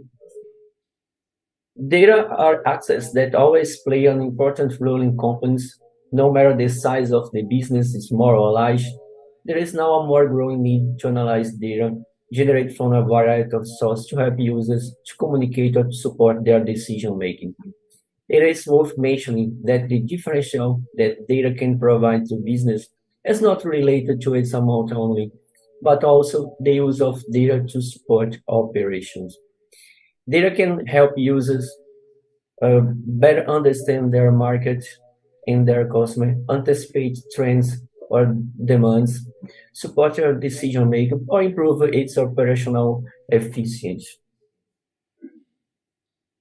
The search for high quality data sources that may bring some competitive advantage for companies makes data owners see this demand as an opportunity to market their data.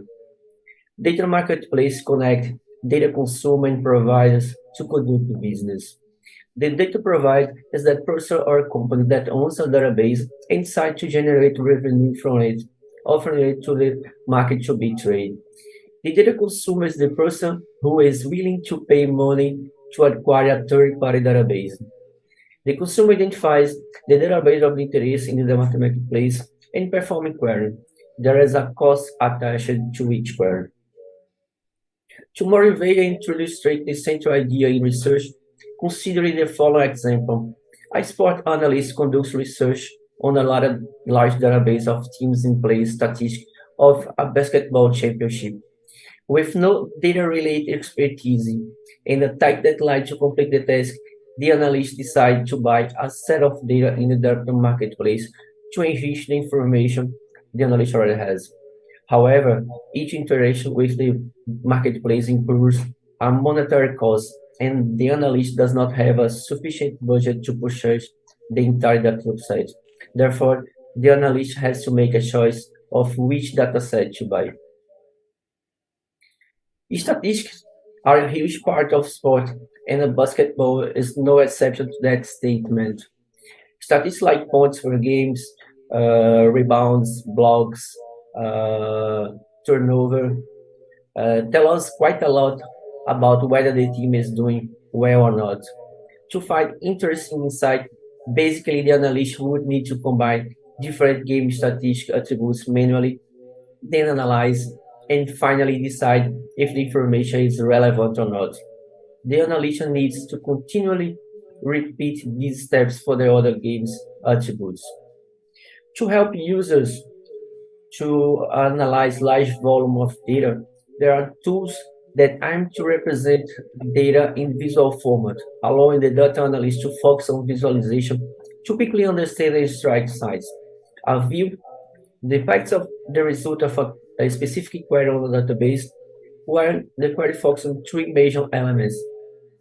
The first one is dimensional attribute that provides grouping categories.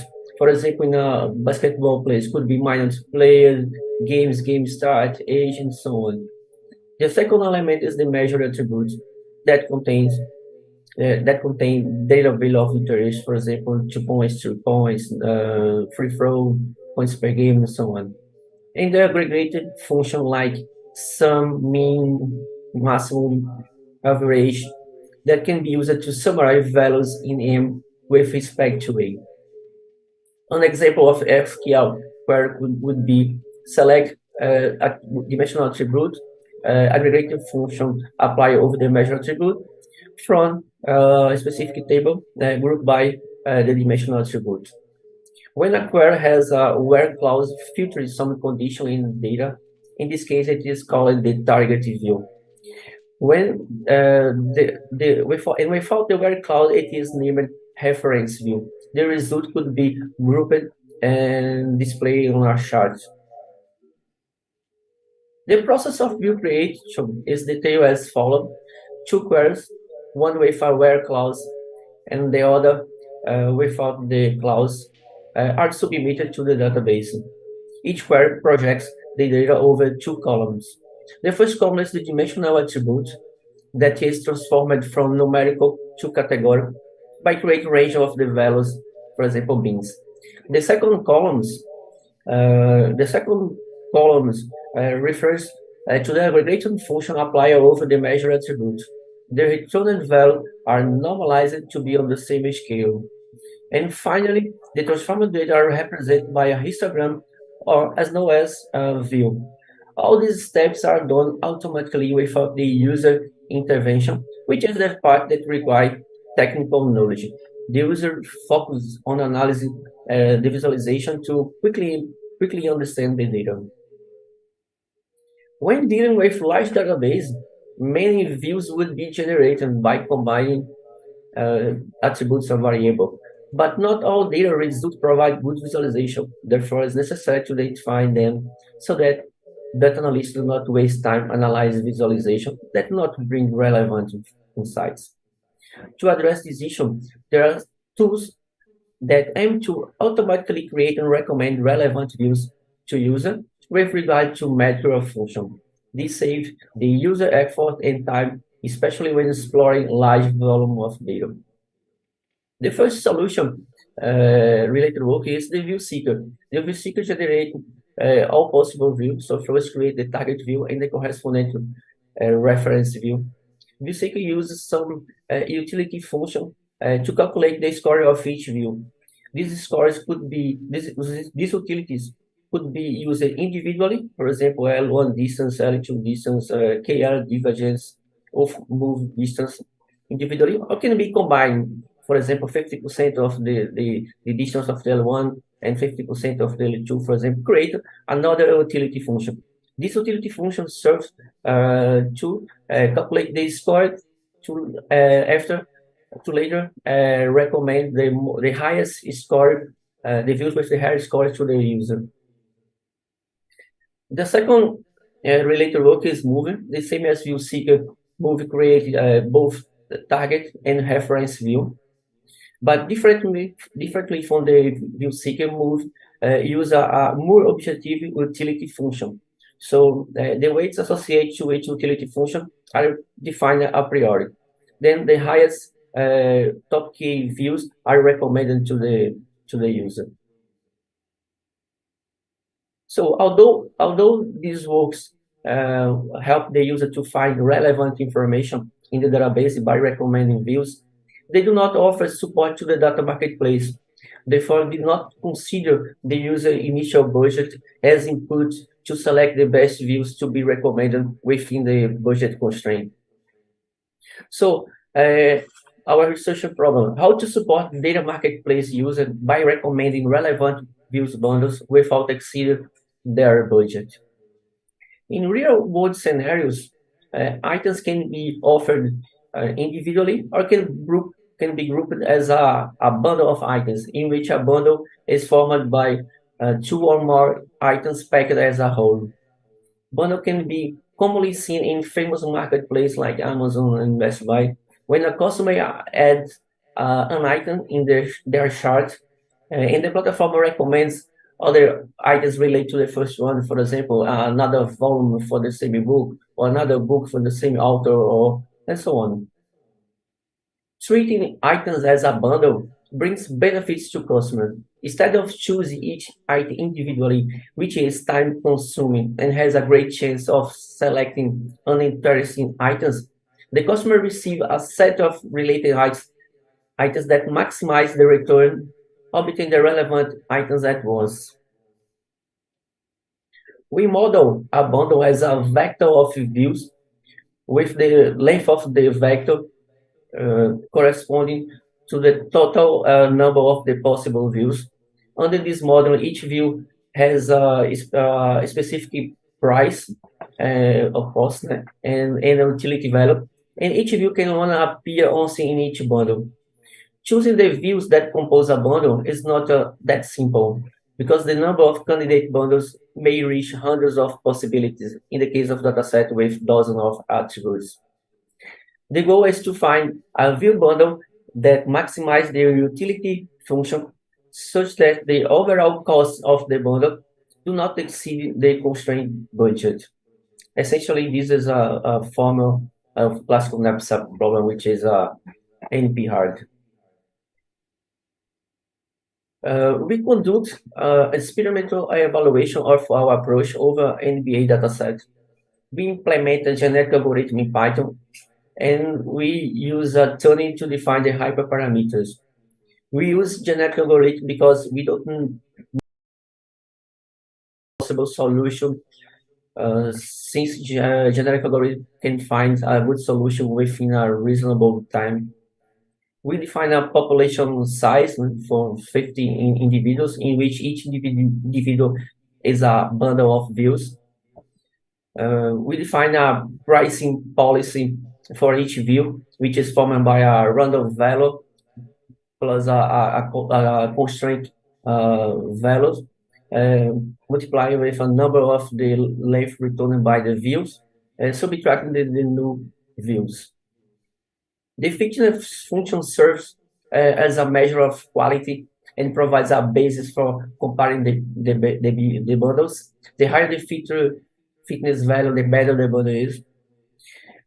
The bundles that exceed the customer initial budget suffers a penalty in their fitness function to reduce the chance of these bundles surviving to the next generation. We use a termination criteria to define generation and a budget for initial budget for the user for $5,000. So this is now is a summary of the generation of the generic algorithm. The red line indicates the budget for the user. So, for example, $5,000 in the red line. The bundles, each bundle is represented by a blue dot. The bundles that appear to the right, to the red line, they exceed the user budget, so they are not candidate to be recommended to the user. Conversely, when the bundles, when the blue points appear to the left, to the red line, indicates that the bundle is within the user budget and can be are a candidate to be recommended to the user. In the first two generation, all bundles exceed, and all bundles in the population exceed the user budget. The evolutionary process continues in the generation 3. The first bundles within the user budget appear. In generation 6, we already have more bundles within the budget than exceed the budget. In generation 12, bundles begin to be dominant in the population, appear more frequently than the others. In generation 21, the dominance occurs. In the generation 22, new bundles appear. And in the last generation, lands with 7 distinct bundles, 4 of them within the user budget. At the end of the evolution, the views bundle within the best fitness function, and within the user budget are selected to be recommended to the user. The process of decoding takes place, and all views that are within the value 1 in the bundle are recommended to the user. We experiment our solution with different budget values, ranging from 10% to 100% of the cost of the full set of candidate views. each factor represents a percentage of the summarized price of all views. In the x-axis, we have the best fitness function found. So the bars indicate the best utility function found under the specific budget factor. So for our solution in orange, and for the exact solution is in blue. The dot line show the number of the views within each bundle. The thick one is for the exact solution, and the thin one is for our solution. The exact solution is the one that sort the views by price in ascending order and select the amount of the views until fits the desired cost. Our solution is able to recommend a smaller set of the views, but with the utility value close to the exact solution. So, for example, for the factor 30 and 40, 50 is very close. For the 60%, our solution found a bundle that provides a higher utility function than the exact solution within a small number of the views. Our solution have a limitation. For example, in the first two budget costs, our solution did not find any bundle within the budget. So this may be happening because we only use a 25 generation, could be more generation to find maybe a specific bundle. In our conclusion, this was the first work that combined view recommendation and data marketplace subjects. We demonstrate the efficacy of our approach, and we use some and generic algorithm combined to recommend new optimal view bundles while taking a specific cost limit into account. And for future work, we will provide a user start experiment with no expert user, use another complex database and a multi-objective optimization. So now I'm ready to answer any question. Thank you. Thank you, Thiego. Anyone want to ask some question? Thiego? I have some question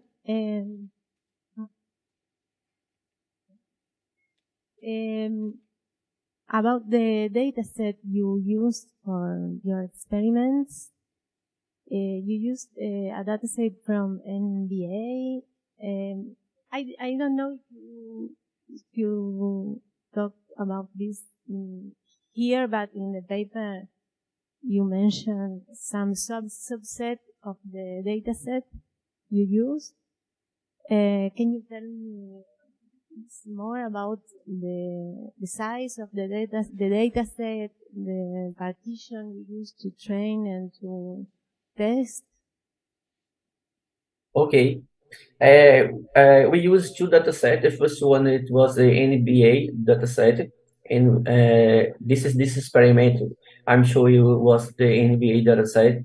The NBA dataset is a good for experiment because there is a lot of numeric columns.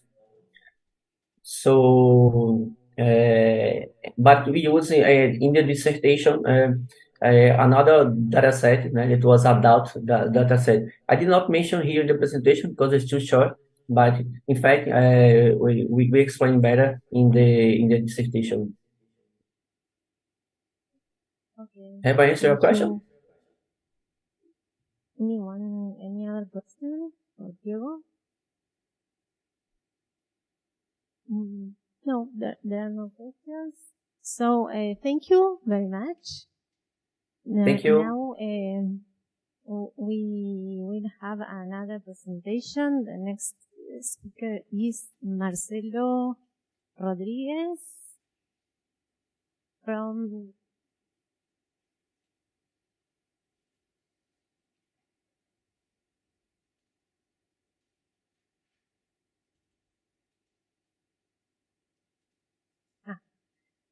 Hi, Marcelo. How are you? Marcelo is from Hello. Universidad Federal Fluminense. You can start now your presentation. Okay, thank you. Hi, everyone. Good afternoon. I will present the main points of my PhD thesis, which was approved at Universidade Federal Fluminense in Brazil, under the supervision of Professors Alexandre Plastino and Weberton Souza. This mind map summarizes the contributions of my PhD thesis, which are grouped in two main categories, which are combinatorial optimization and the classification task. In the context of combinatorial optimization, I worked on the combination of meteoristics and data mining techniques. And in the context of the classification task, I worked on two topics. The first was data uncertainty handling, and the second was model interpretability. For each of these three topics, there's a series of methodological and practical contributions, which I will briefly discuss in this presentation. So let's start with the first topic. So in the context of the combination of meteoristics and data mining techniques, we proposed a data mining-based approach for problem size reduction called MineReduce. The MineReduce approach uses patterns mined from good solutions for a combinatorial optimization problem to reduce the size of the problem instance in consideration. So this diagram shows the whole process, which starts with the building of an elite set of solutions, which contains the best solutions found during the search process. Then we apply data mining techniques to extract patterns from this elite set. These patterns are composed of the basic components of the elite set solutions that are frequent in the solutions that are in the elite set. So we believe these patterns represent characteristics of good solutions for the problem at hand. And we use the information encoded by these patterns to apply a decomposition of the problem with a reduction operation that reduces the size of the problem instance, producing a reduced version of the instance. And as it is a smaller instance, we can solve it more easily. So we apply an optimization method to find a good solution for this reduced version of the instance. And finally, we expand the obtained solution by reversing the reduction operation, so it becomes a solution to the original problem. So let's show an example with our routing problem. So suppose we have an elite set with these two instances, these two solutions, which are the best solutions found so far by our meteorist method. And we will first apply a data mining technique to extract patterns from these solutions. The data mining technique we use is a frequent item set mining method, which extracts maximal frequent item sets from the solutions in the elite set. Since in this example, we have only two solutions in the elite set, the maximal frequent item set will be the intersection between these two solutions. The icons in these solutions are the arcs that compose a route. So applying the data mining technique on that elite set, we obtain this pattern, which is composed of the frequent paths in those solutions. Since we have this information that these paths are frequent in good solutions for this problem, we can use this information to reduce the instance by contracting those paths, which means replacing each of those paths with a single vertex. So we obtain this reduced version of the instance.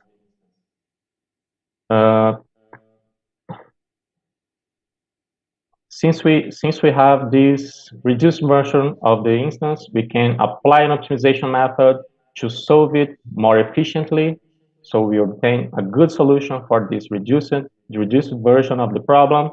And finally, we expand this solution by reversing the reduction operation and hence obtaining a solution to the original problem instance. Of course, after this process, we can still make some post-optimization. For example, applying a local search starting from this solution, but this will also be more efficient because this is usually a good solution, so it's closer to our local optimum, so the local search will converge faster than usually. We applied the approach of combining metrics with data mining to multiple classes and variants of combinatorial optimization problems. We did this in implementation contests, in 2 implementation contests. The first was the latest edition of the mass metrics competition, which addressed a new variant of the facility location problem. And our method was awarded the first place in this competition with a large margin to the second place. A research collaboration arose from this competition, including our team and the other 2 finalist teams, one from Spain and another from India, and also the competition organizers from Italy, which resulted in a journal article that was recently published. The second contest was the latest edition of the 12th of the Dymax Implementation Challenge, which is very traditional. And this year, it addressed vehicle routing problems. Our method competed in the capacitated VRP track and also achieved very good results. In the phase 1, our method ranked first for 2 sets of instances. In phase 2, it ranked first for 3 classes of instances and tied in first for another one. And it was awarded the second place in the overall ranking with a score very close to the first place. Additionally, we applied the mind-reduced approach to the heterogeneous split VRP, to the minimum latency, which is traveling salesperson variant, and to the weighted variant of the vertex cover problem. And as general results from all of those applications, we achieved significant improvements over state-of-the-art methods regarding both solution quality and convergence speed. So this is a very powerful approach for problem decomposition and search intensification that can be incorporated into metrics.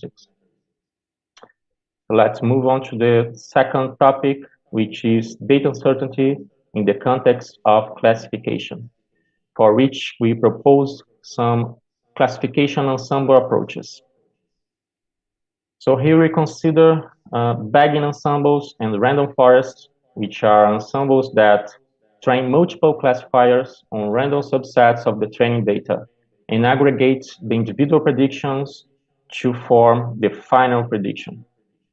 The random subsets of the training data are obtained through the application of some random components, which are the bootstrap sampling for selecting instances, random subspaces and node splitting for selecting features.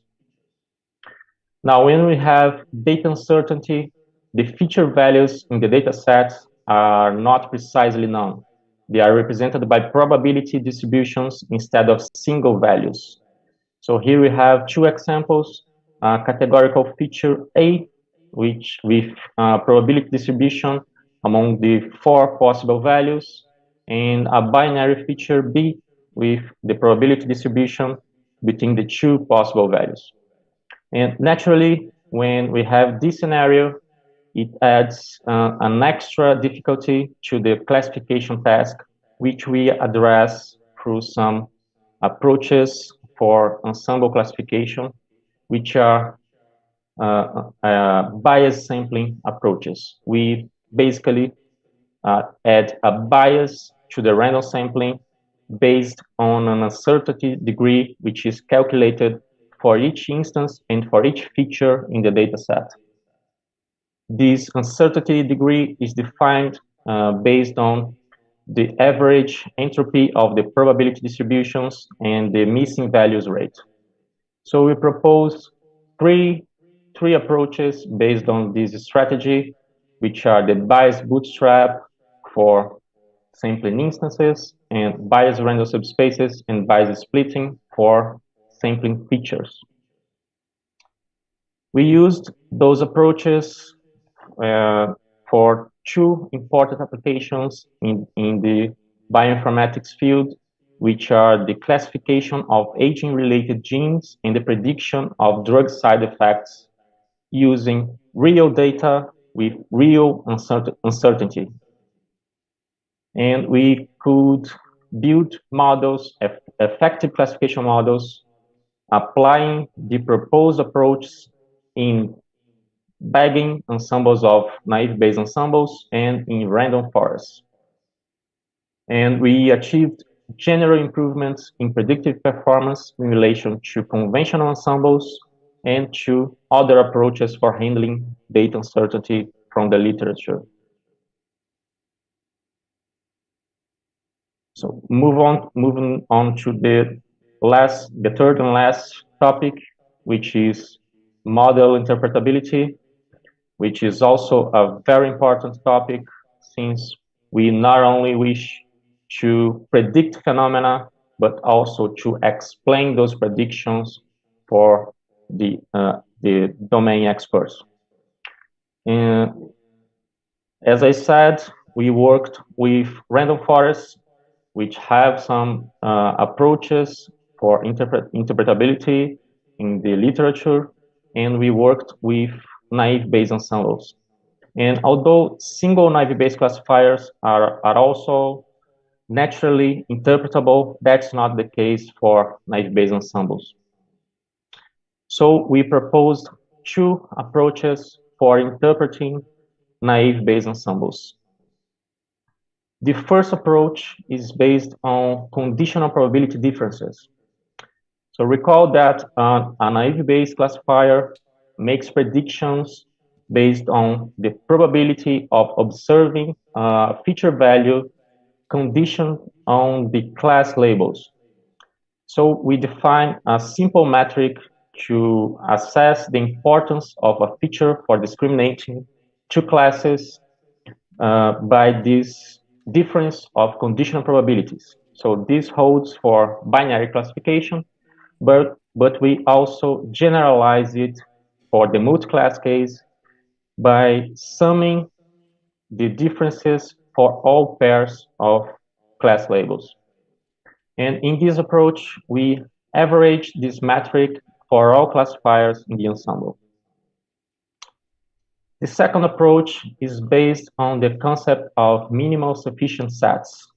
A minimal sufficient set is a minimal set of features that is sufficient to keep the prediction output by the model, such that if we remove the other features or change their values, it does not change the prediction.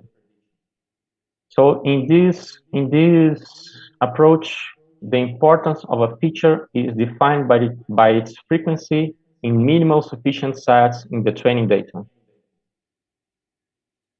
And we applied those approaches to identify the most relevant protein interactions to classify aging-related genes.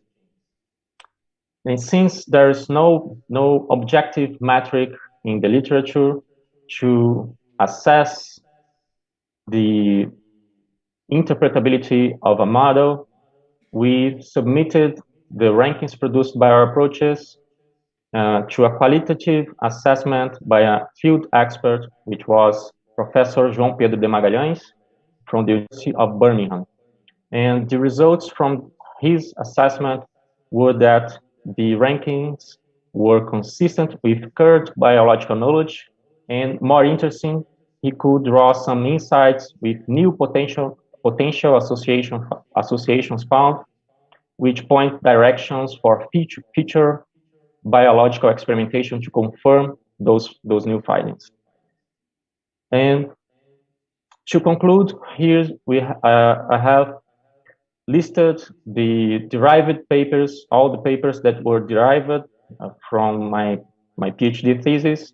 We have 3 journal articles already published and 2 other under review. And we have also 4 conference and workshop papers. And in my last slide, I list the awards received, which are the first place award in the mass mathematics competition, the second place award in the CVRP track of the DIMAX implementation challenge, and some other derived products, which are the implementations of the methods proposed in the PhD thesis, which are publicly available for the community, and also the data sets produced in the bioinformatics applications. That's all. Thank you for your attention. Thank you, Marcelo. Now we can ask some questions to Marcelo.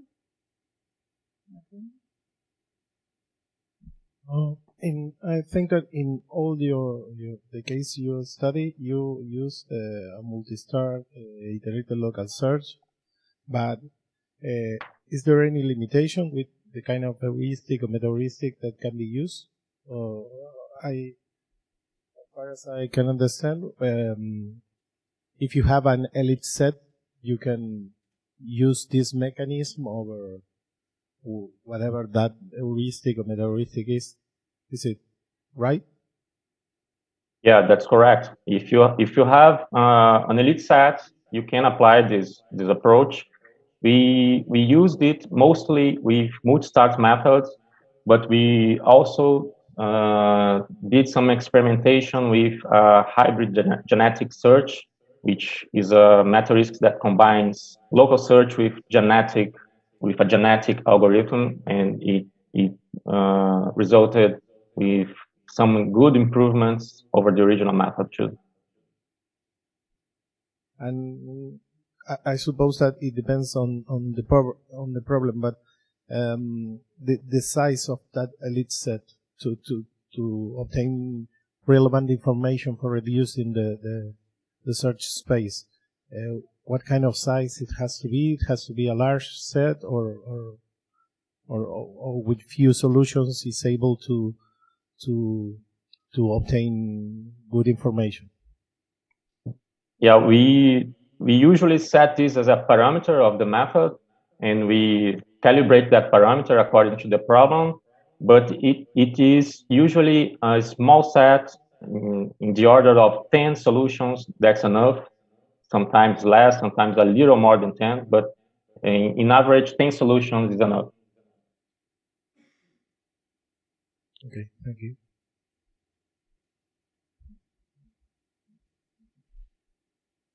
Is there any other question? Yes. From the different contributions that you described, particularly in the first slide, which I like a lot, which one will you consider to be the most relevant, the most important for you? Okay. Well, since I've dedicated more time to this and could work on more applications to this, I believe the proposal of the mind-reduced approach is the main contribution of this work. But of course, the other methodological contributions are also important. But if I had to choose one most important, it would be this one, because I had employed more time on it and worked on more applications, so I have more results to support this claim.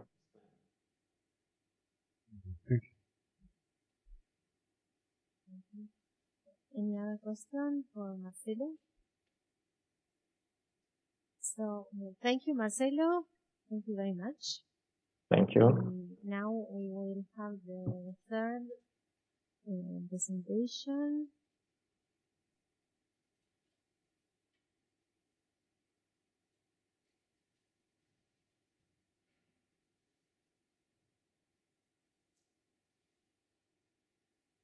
Hi, Marcelo. Now, Hi. Marcelo de Souza is from Universidad Federal de Rio Grande do Sul. You can start your presentation now. Okay, so hi everyone, my name is Marcelo. I defended my PhD at the Federal University of Rio Grande do Sul under the supervision of Professor Marcus Hitt. And in this work, we explore the automatic algorithm configuration and propose some methods and applications. So in the algorithm configuration, we search for the best configuration, the best values for the parameters of an algorithm. And by configuring the algorithm, we can first get the best performance from it and also adapt its behavior to different problem domains. There are several tools to automate this process, and here I list some of them based on heuristic search, model-based optimization, and racing algorithms. A common strategy between them is that they systematically evaluate several configurations on different instances until a given budget in the number of executions is exhausted. And what motivates the efforts in developing such tools is that in many domains we have parameterized algorithms, so we can configure them.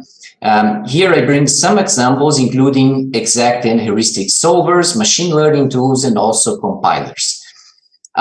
Given this wide range of applications, there is much interest not only in developing configurators, but also in applying them to configure many kinds of algorithms. And this reflects in the number of citations of these tools, as we can see here, but also in many interesting results in the literature. Here I list just a few examples, including exact solvers up to 150 times faster and up to 40% reduction in the compilation time of GCC. A more ambitious and even more interesting approach called automatic algorithm design consists in exposing not only the parameters of an algorithm, but higher level design choices like the search procedure to use, for example. Then we can apply a configurator to automatically explore this design space. Here I give you the general idea. So first we have an algorithm framework that implements a set of components and the rules to combine them to produce complete algorithms. We call this the design space.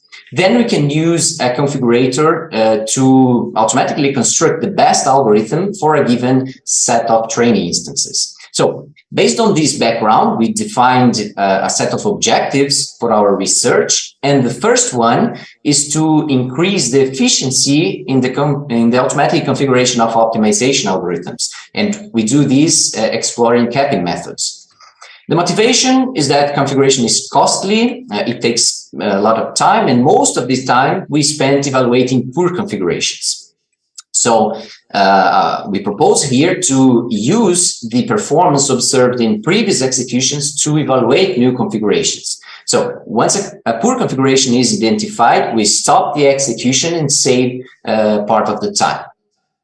Here I give you an overview of the capping methods we propose here. So first, we get the performance profiles of previous executions. Then we aggregate these profiles into a performance envelope, which is used to evaluate new executions. In the profile-based approach, the performance envelope is an aggregated profile. So if at some point the current execution is worse than the envelope, it is kept. In the area-based approach, we consider the area defined by the envelopes and we aggregate these values into a maximum allowed area. So if at some point the current execution uses more area than this maximum, it is kept. We also propose different strategies to aggregate profiles. In the elitist strategy, we consider the executions of the best found configurations called elite. Then we propose 3 different aggregation functions. In the adaptive strategy, we consider all previous executions and we build the performance profile that would cap the exact amount of the previous executions based on an aggressiveness parameter. In the area-based approach, we use the same strategies, but here we aggregate the area values. Well, by combining all these strategies, we produced 18 different capping methods, and we evaluated them in these configuration scenarios, including different algorithms for different optimization problems. Here I give a summary of the results. So we show for all capping methods the relative configuration time in comparison to configuring without capping, and also the deviations from the best known solutions. We observed that all capping methods reduce some configuration time up to 80% in case of the most aggressive methods here.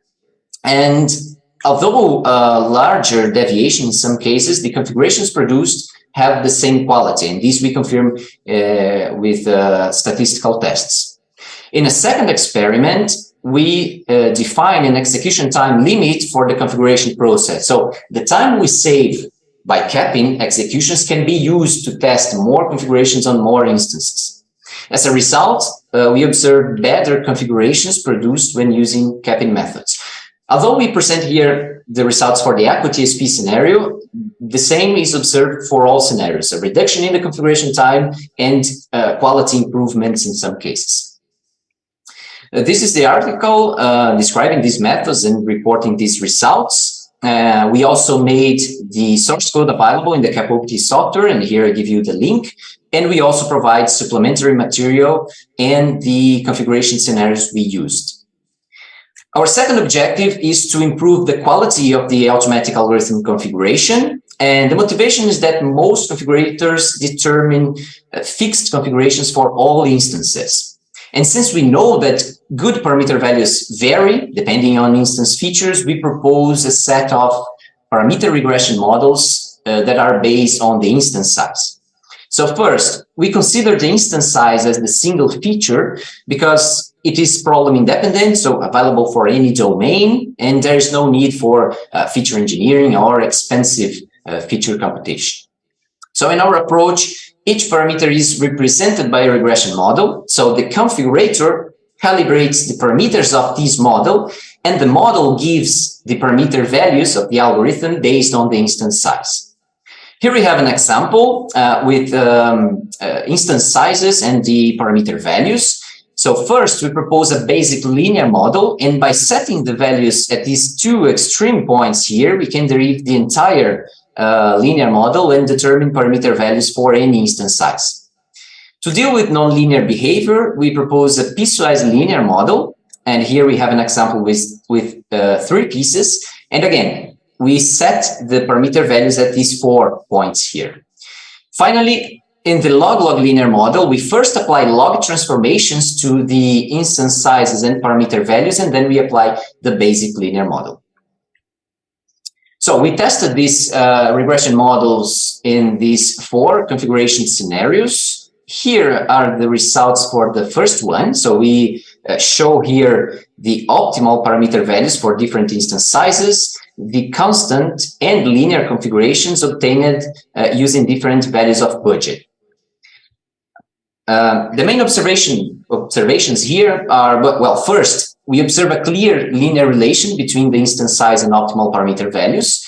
The constant model gives a poor representation of this relation, as we can see here, and the linear model gives a good approximation. I mean, the values given by the linear model are very close to the optimal ones. Here we have the results for the second scenario, and here we observe an interesting difference. The optimal parameter response is nonlinear. That's why we applied here the piecewise and the log-log linear models, and we observe much better approximations of these models in comparison to the linear configurations presented above, and also a better approximation when using more pieces in the piecewise model, especially for these small instances. As a consequence of this better approximation, we produced better configurations that found solutions up to 50% better than those obtained using constant configurations. And this remains true even when using low values of budget. This is the article presenting these results and describing the regression models. We also made available the implementation and additional material for this chapter. Our third objective is to ease the analysis and understanding of the configuration process. So, understanding how the configuration works and analyzing its execution is important. It allows us to identify potential mistakes in the configuration scenarios and also maximize the performance of the configuration task. So to do this, we present a tool to visualize the configuration process focused on the iRace configurator.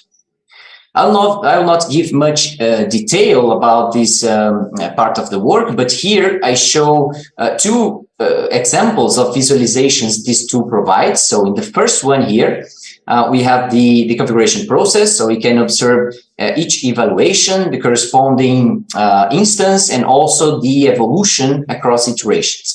In the second visualization, we have the evaluation of the best found configurations of each iteration in the training and test instances, and also the rankings by instance.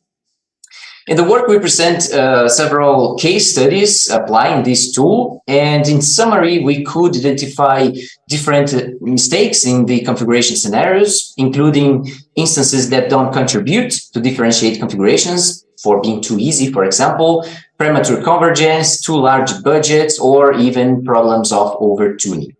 This is the article presenting these results. We call the tool ACVs, and it is also available online.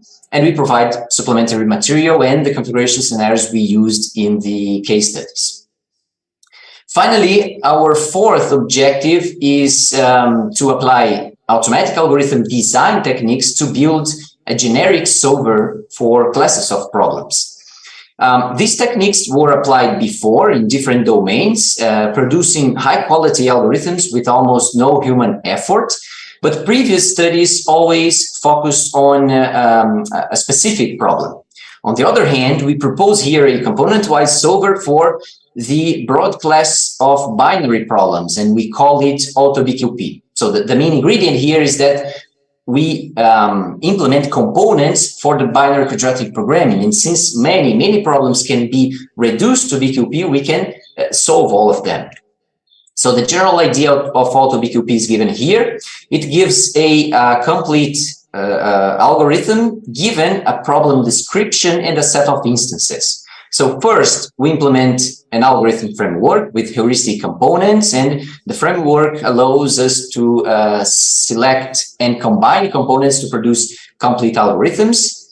The combination rules are represented by a grammar, which is mapped to a set of parameters, which allows us to use a configurator, iRace, for example, to automatically construct algorithms. This is our grammar with the heuristic components. I will not give details about them, but I highlight here that we implement methods based on search, construction, and recombination of solutions. And by combining all these components, we can produce more than 2,000 different algorithms. Well, we applied AutoBQP to produce algorithms for these three problems. So first, we produced an algorithm for UBQP, then a second algorithm to the max cut problem, and a third algorithm to solve both problems. And finally, we produced two algorithms for the test assignment problem. Here we have the results for UBQP and max cut. We compare the automatically produced algorithms with literature approaches, and we report average absolute deviations here. The main observation is that the automatically produced algorithms outperform the state of the art. So they present smaller deviations and also scale better to large instances. An interesting thing is that they combine components from different approaches from the literature. So we can generate these hybrid algorithms. And finally, they found new best solutions for 7 of the max cut instances. Here we have the results for the test assignment. And we also compare to the literature and report here absolute and relative deviations. The observations are very similar. So the automatically produced algorithms outperform the state-of-the-art approaches and also show complementary performances for different instances. And they found new best solutions for 8 of these instances. This is the article reporting these results. We also made AutoBQP available for use, and we provided the produced algorithms separately. Well, to conclude, we highlight the main contributions of this research. So we configure algorithms better and faster. We facilitate the analysis and understanding of the configuration process, and we provide methods to produce algorithms automatically for binary problems. We also present an extensive evaluation of automatic algorithm configuration for several problem domains. We provide guidelines for the automatic design of algorithms, and we present high-quality algorithms for several binary problems. And finally, we provide an extensive set of configuration scenarios with different characteristics that can be used in other studies. And we made everything available online, and we are happy that we have people already using the tools and reporting good experiences and results. So if any of you is interested in algorithm configuration or in any of the techniques presented here, I give you my contact, and I thank you very much for your attention. Thanks. Thank you, Marcelo. Is there any question for Marcelo?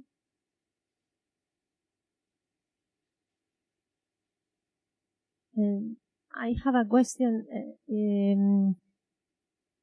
Did you already have some feedback from users, for example, the visualization tool? Yes, we have some users. Well, we have this repository on GitHub, and a couple of citations. The paper describing ACVs, the name of the tool, was published in 2021, and we have some users. And the report that we have is that it is very useful to analyze iris runs. And this we show also in the case studies. We can identify several things that it's not easy to identify if we don't have a visualization or some rich report. For example, instances that are very easy. So all configurations have the same performance on this instance because it is too easy. So it's not helping to differentiate which configuration is better than others. And this is just an example, but yeah, the few users that we have for these two reported as good experiences in using it. Okay, thank you. Thank you. Another question? I was wondering about the last the automatic design of algorithms. It seems that the article is from 4 years old. Have you not done an article for a journal with this idea? Yes, actually, this was the first idea that I explored in during my PhD, and since then I was working in other topics like the capping methods, the visualization tool, and so on. But now, after defending my PhD, we are extending the AutoBQP, this tool. We are implementing new components in the grammar because we have new papers proposing interesting strategies to solve the binary quadratic programming. We are implementing these strategies. We are thinking about proposing a couple of components, and then we want to run again the process and see if we get better algorithms now. And the idea is to make a larger experimental evaluation, and maybe we can submit this if we have good results to a journal, maybe. But we are extending now this part of the work. Okay, thank you.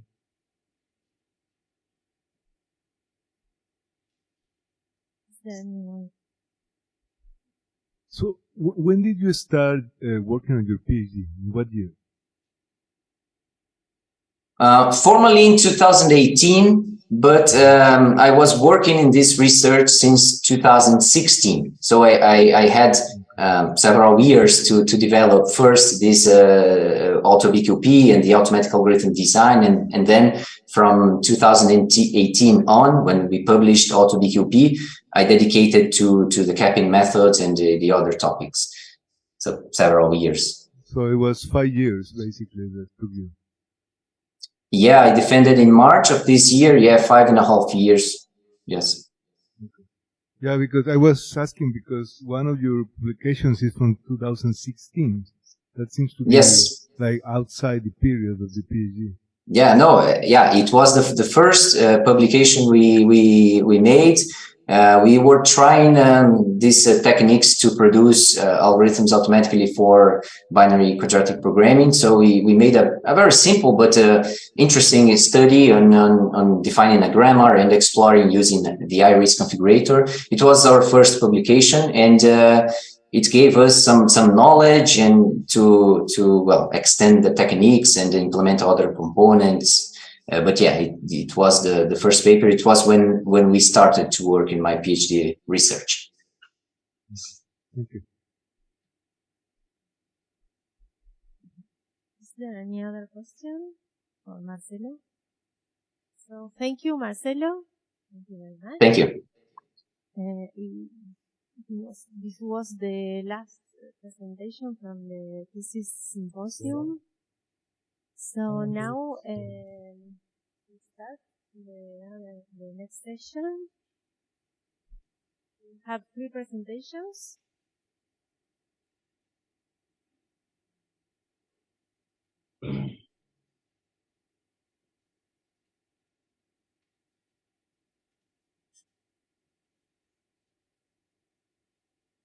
Hi, the next speaker is Rodrigo Chalsi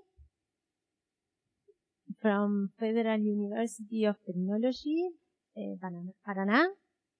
Welcome, Rodrigo. You can start now your presentation. Okay, hello everyone.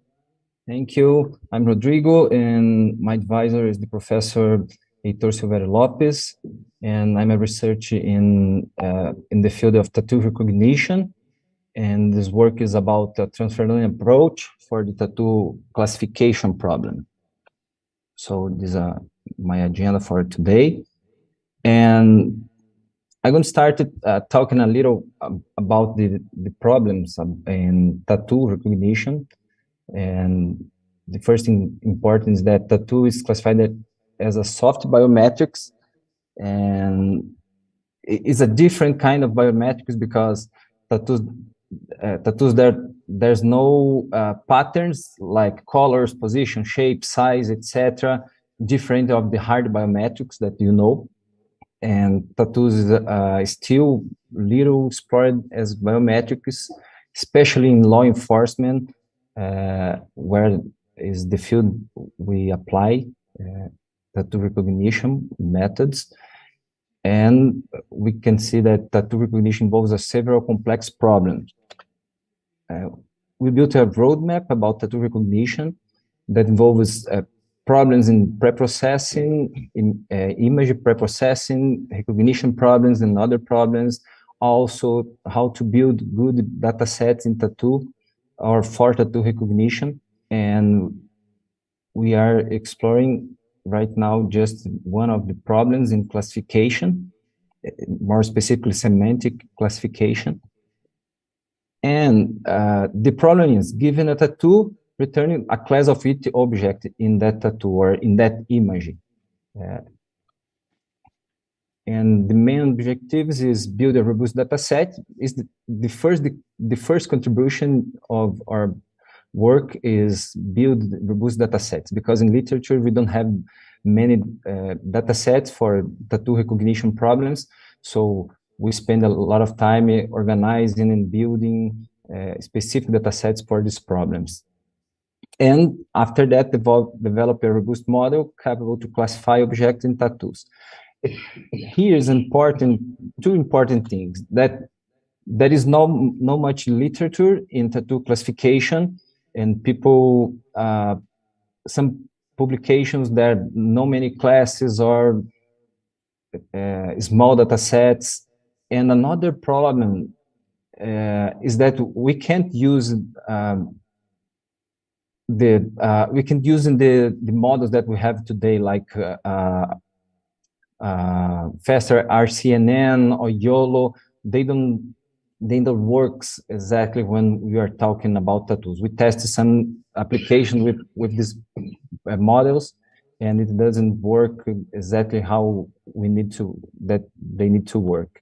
So the proposed methodology for this work is create a new annotated data set and apply a transfer learn method to extract features from the images and use them to classify and use them in a classifier network. Okay, and evaluate the effect of that augmentation on the results, and after that, perform a qualitative analysis of the results. So talking about the data set, we built a data set with 40 classes, 100 images for each class. We consider that images was already cropped. I will say because we used cropped images, and we used some semantic similar classes like bird, eagle, owl, wings, angel, lion, tiger, and so on. And some of them we used images that have a meaning of force for law enforcement, especially here in Brazil. Okay. So this is one image of each class that we use it.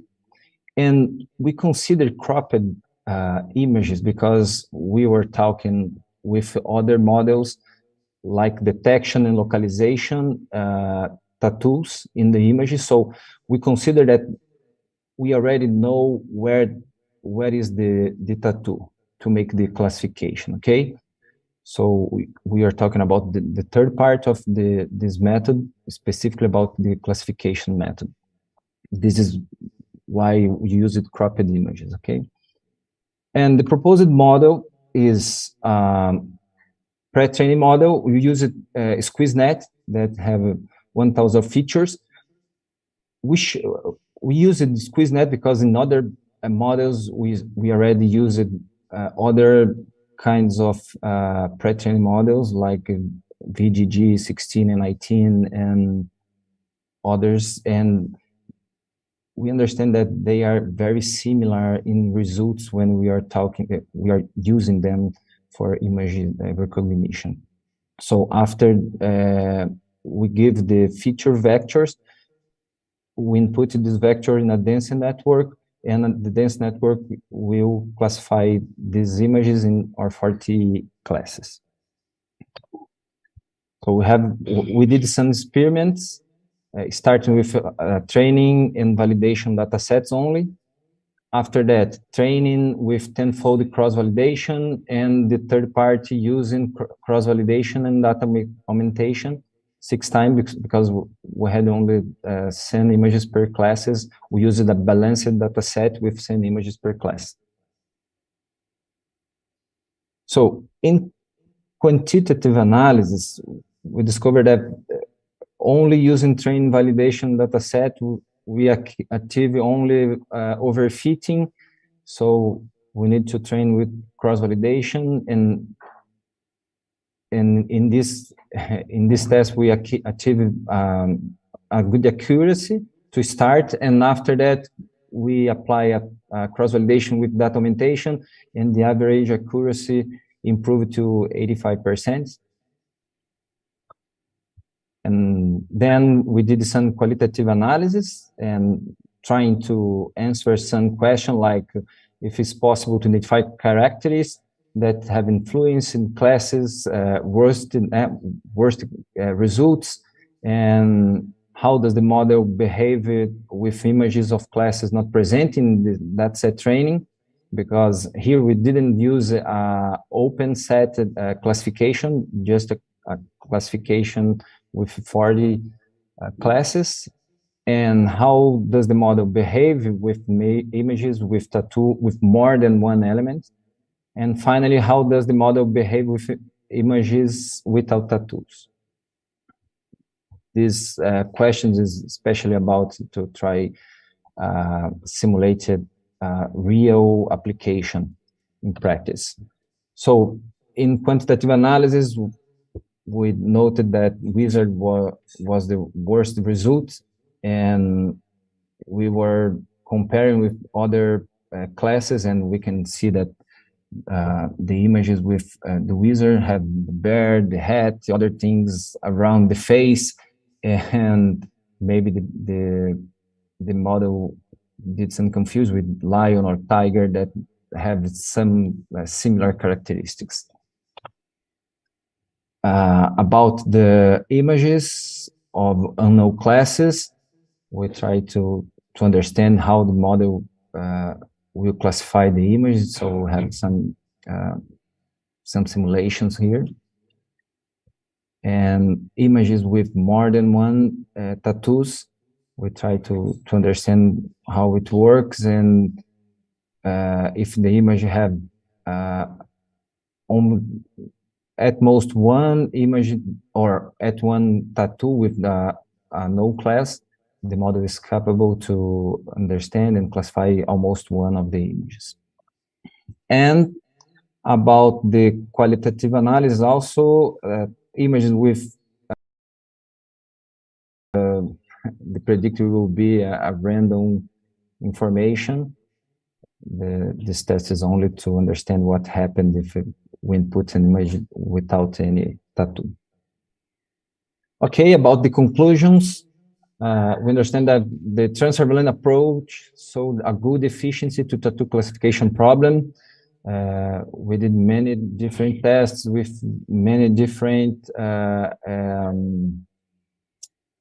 classifiers and pre-trained models, and the transsurveillance was really efficient for a problem. Documentation also was effective to improve more robustness to the model. Also, the presented model proved to be significant and brought a new approach to the proposed problem, especially because the other publications didn't use anything about deep learning or models that we use today.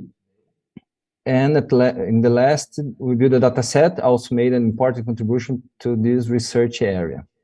And about the future works, we need to work to increase the data sets in number of classes and in number of images of each class. As we know, the results is better when we have more classes, more images in each class. So we need to work to improve these data sets.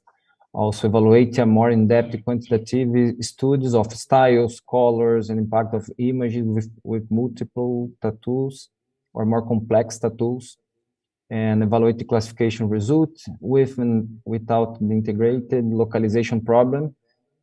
So we consider that we already localized the tattoo in the images, so we didn't test with no localized tattoo or cropped images.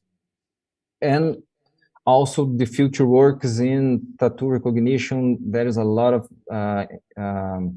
work to make. We have other partners working in segmentation, body part identification, sketch to image identification, and other classes. We are talking in our university in many different fields in the same time. So that is, thank you for the time.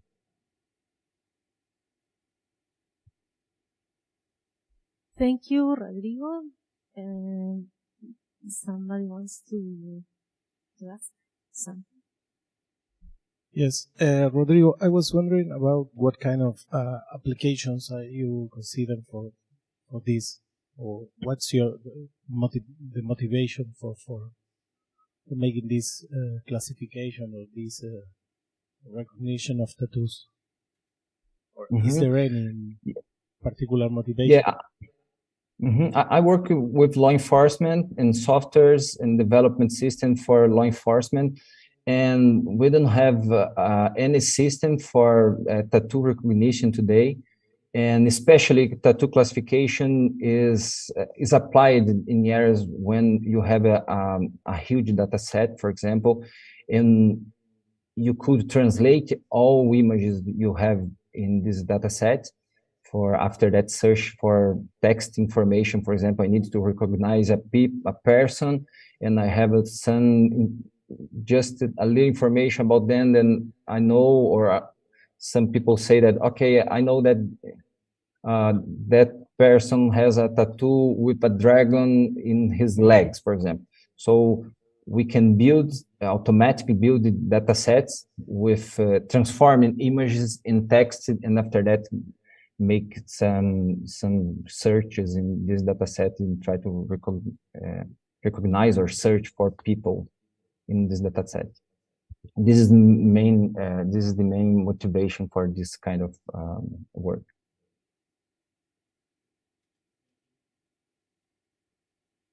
Any other question? Rodrigo, I want to ask you, when you created your corpus, your data set, how many persons annotated the images, or did you annotate all the images? Yeah, we need to annotate one by one, and we create a data set with 100 images per class, and we start working with with good images. We know that in the real world we don't have good images, but to make this first experimentation, we need to have better images, cropped images, and yes, we need to annotate one by one to make our first data set. We use also web scraping to get images for internet. Okay. Any other question? Thank you, Rodrigo. Thank you. Thank you very much. You're welcome. We will have now another presentation.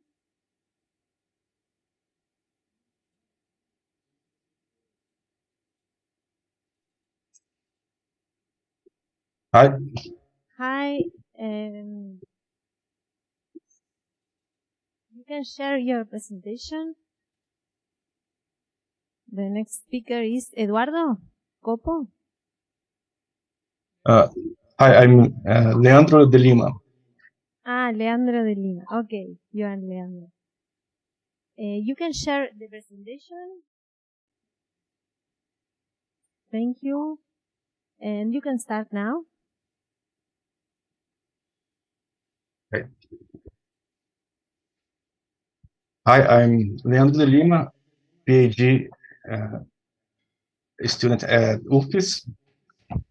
I will present now a paper, Student Dropout Prediction using 1D, CNN, and LSTM with variational autoencoder oversampling. Here's a brief summary. Well, academic dropout has many definitions, but here we are talking, you use the definition as the situation in which the student leaves the major without completing it. The main motivation is the importance of that metric for quality measurement in educational institutions, and that academic dropout means public resource invested without due return in public institutions. For the private sector, it's a major loss of revenue.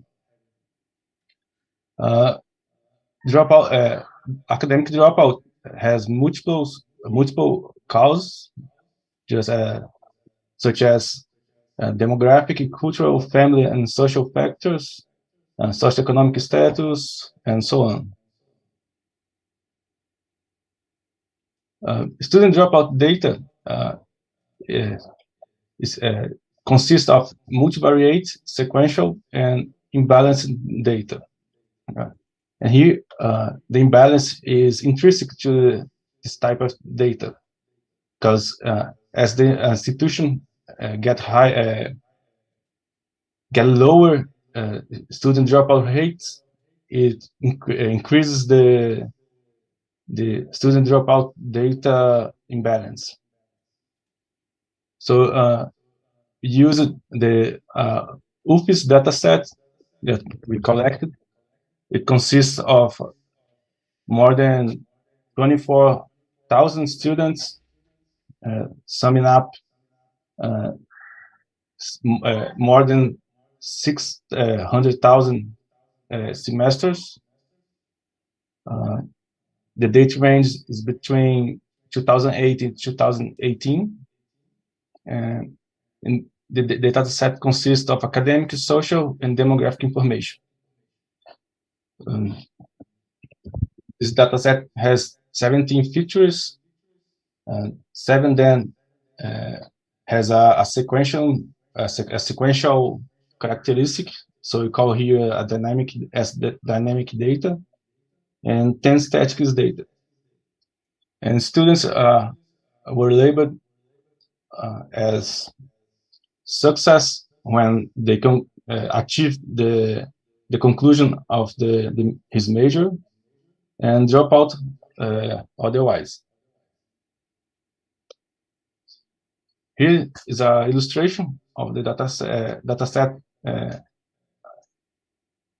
dataset where a student has the static data and the dynamic data, where for each semester there's a set of features for each course the student took in that semester.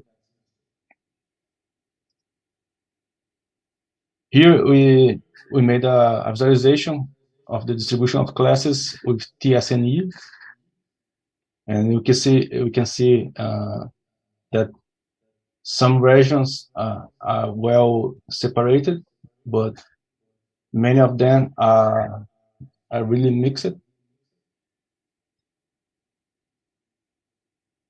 So in this work, we evaluated 2 different approaches to improve the performance and facilitate the prediction of academic dropout. The first one is an automatic feature extraction for dropout classification. So we use two architectures. The first one is a 1D CNN LSTM architecture, and the other one is just a LSTM architecture. And the other approach is oversampling to balancing the data set. So we generate synthetic data by representation of the students in a latent space, applying variational autoencoding. We made our source code publicly available. And here is a figure to show the main layers of the model using 1D CNN LSTM. Here, the static data, we have 3 main models: a static model that get as inputs the static data, the dynamic model, which gets the dynamic data, and an aggregation model that aggregates the output of those both the output of those 2 models, previous models, and outputs the output of the full model.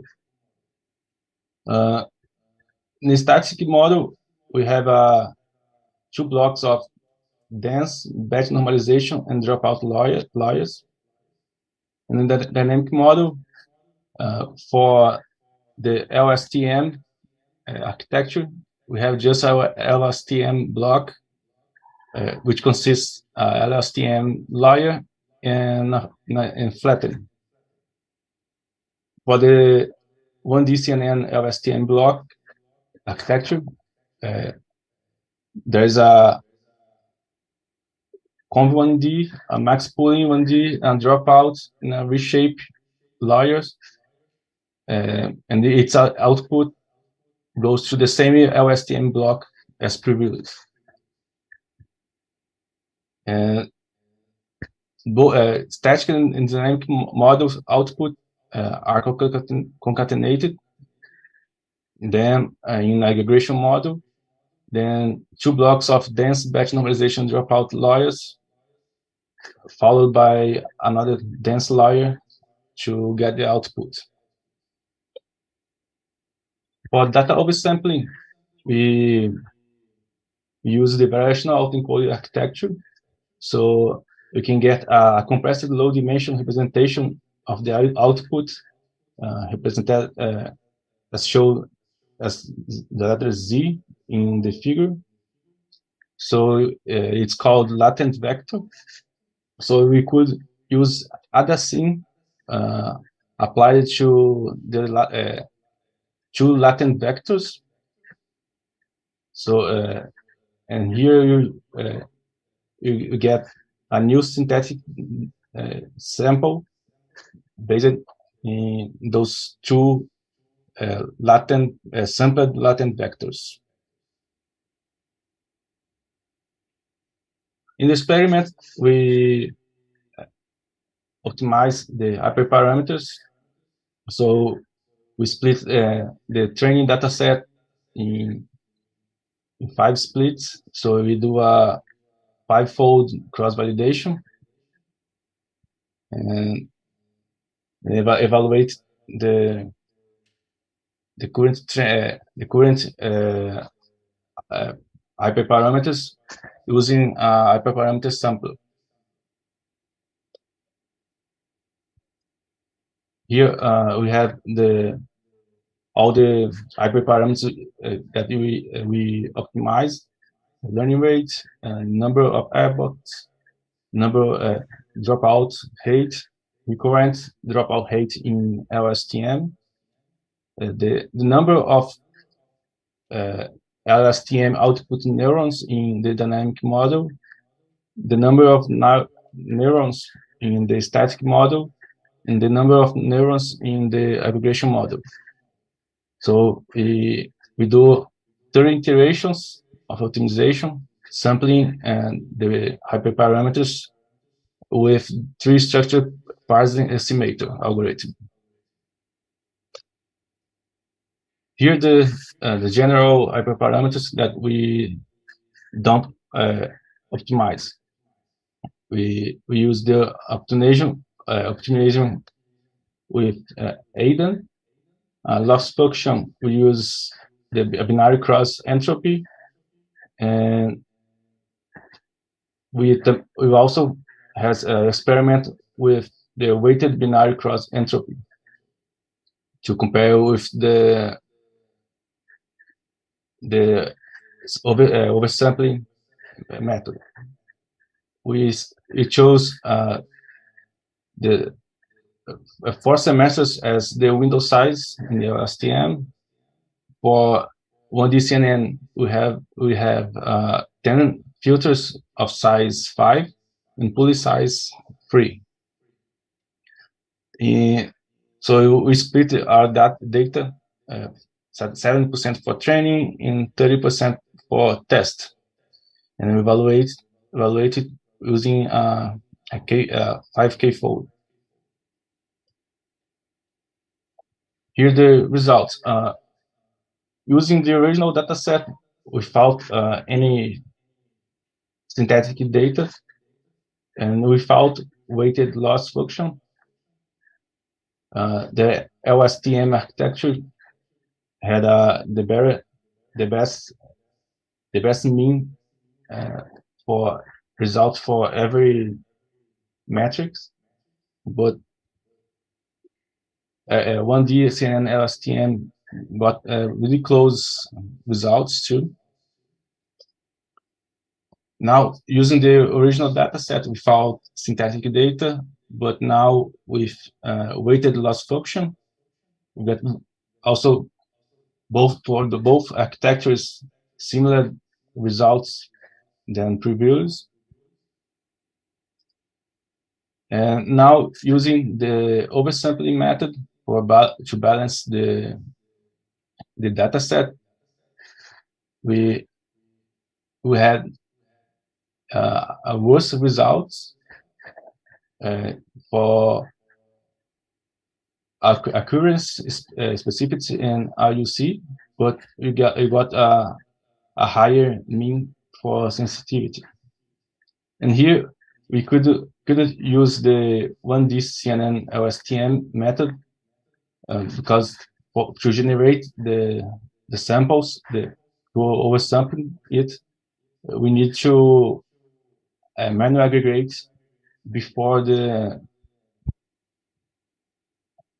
use the model. So it's not applied for 1D CNN LSTM architecture. So in conclusion, the LSTM model using only the original data set with or without the use of weighted loss functions obtain the best performance in all metrics among the investigated proposal. For the 1D CNN LSTM architecture, it reduces the need for manual feature extraction by an expert. So a simple data preparation at a low cost of performance may be introduced with some problems. And for future works, predict academic dropout using other classifiers and improve the model interpretability. Because for the student dropout problem, one of the main questions is why some students complete the course and others drop out.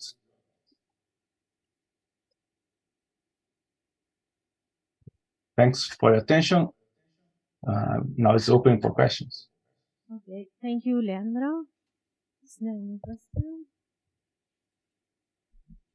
Leandro, I was wondering about what you said about the future works, the model interpretabilities. What are you thinking about that?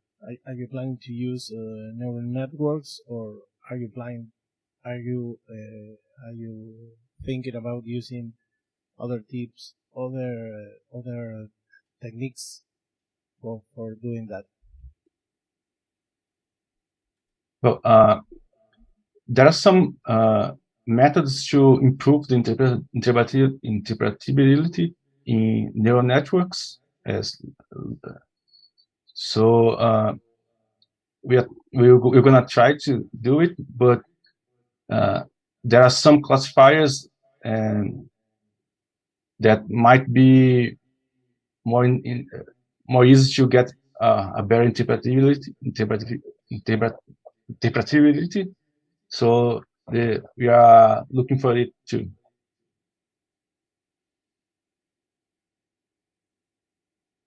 Yes, because I think that maybe it's something, if you are going to predict the probability of something to drop out, maybe it's you have to provide to the school or an idea of why you think that this person is going to drop out, because maybe if only with the result, maybe it would be difficult for them to use this kind of systems. No? Do you agree with that?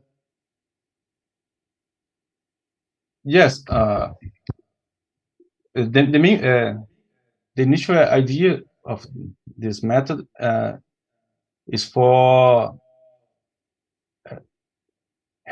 to assist the university employees that already do that research, to trying to estimate if a student need some help to conclude its major, because sometimes the student, if without any help or any assist, the student can handle itself to even to ask for help and to conclude look for help that already exists in the university, to help him to conclude its major. So there are some actions to help the student, but sometimes the university don't know exactly which students need the help. For example, a better understanding of which features are more important for a classification might help an university employee to understand what he might look at when looking for a student that needs help.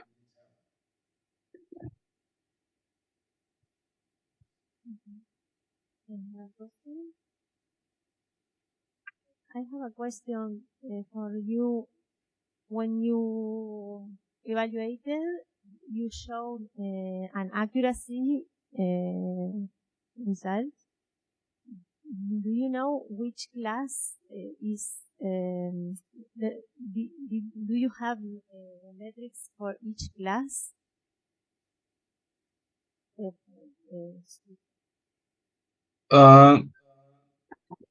I have it, but I didn't get it to show now.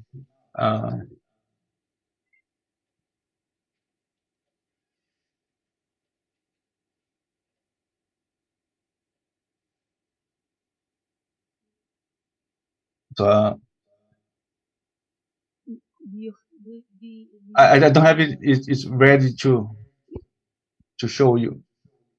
I didn't prepare it, so I'm sorry.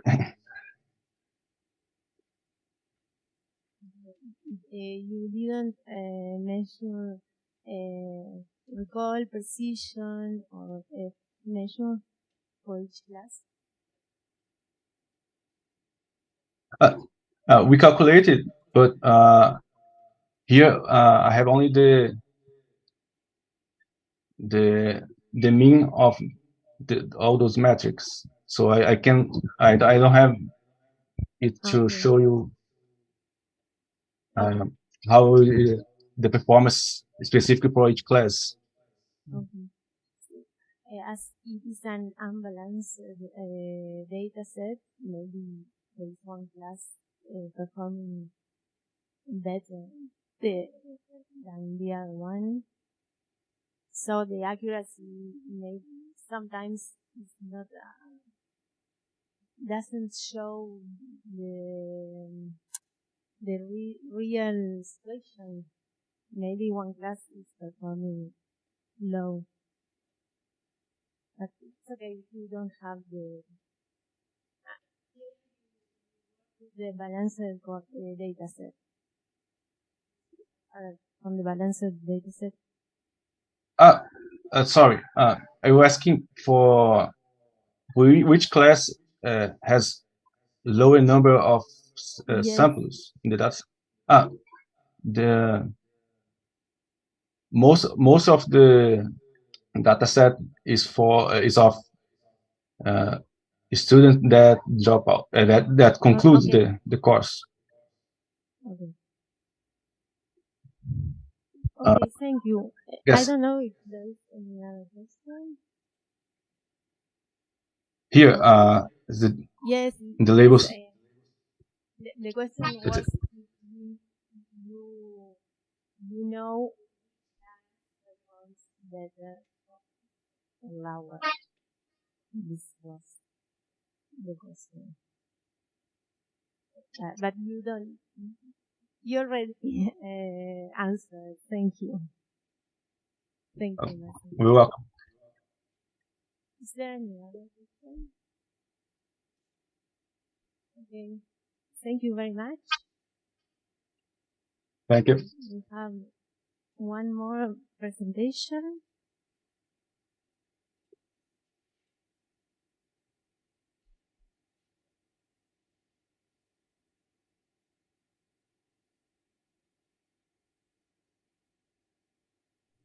Hi. Can you hear me? Yes, yes. Marie Chantel Cruz Medina. Yes. Okay. You can start the presentation. Okay, thanks. Hello, my name is Chantel Cruz. I'll be presenting classification of legal documents in Portuguese language based on summarization. This is a project made with University of Pernambuco and Neurolaw, which is a Brazilian company that searches for solutions, legal solutions using computational intelligence here in Brazil. These are the 6 points I'll be talking about today to summarize what we did with this study. So first, the context to understand that legal documents classification isn't new. It's something that has been done since the beginning. It almost always requires someone to be kind of an expert to know which are the terms that compose a certain type of document.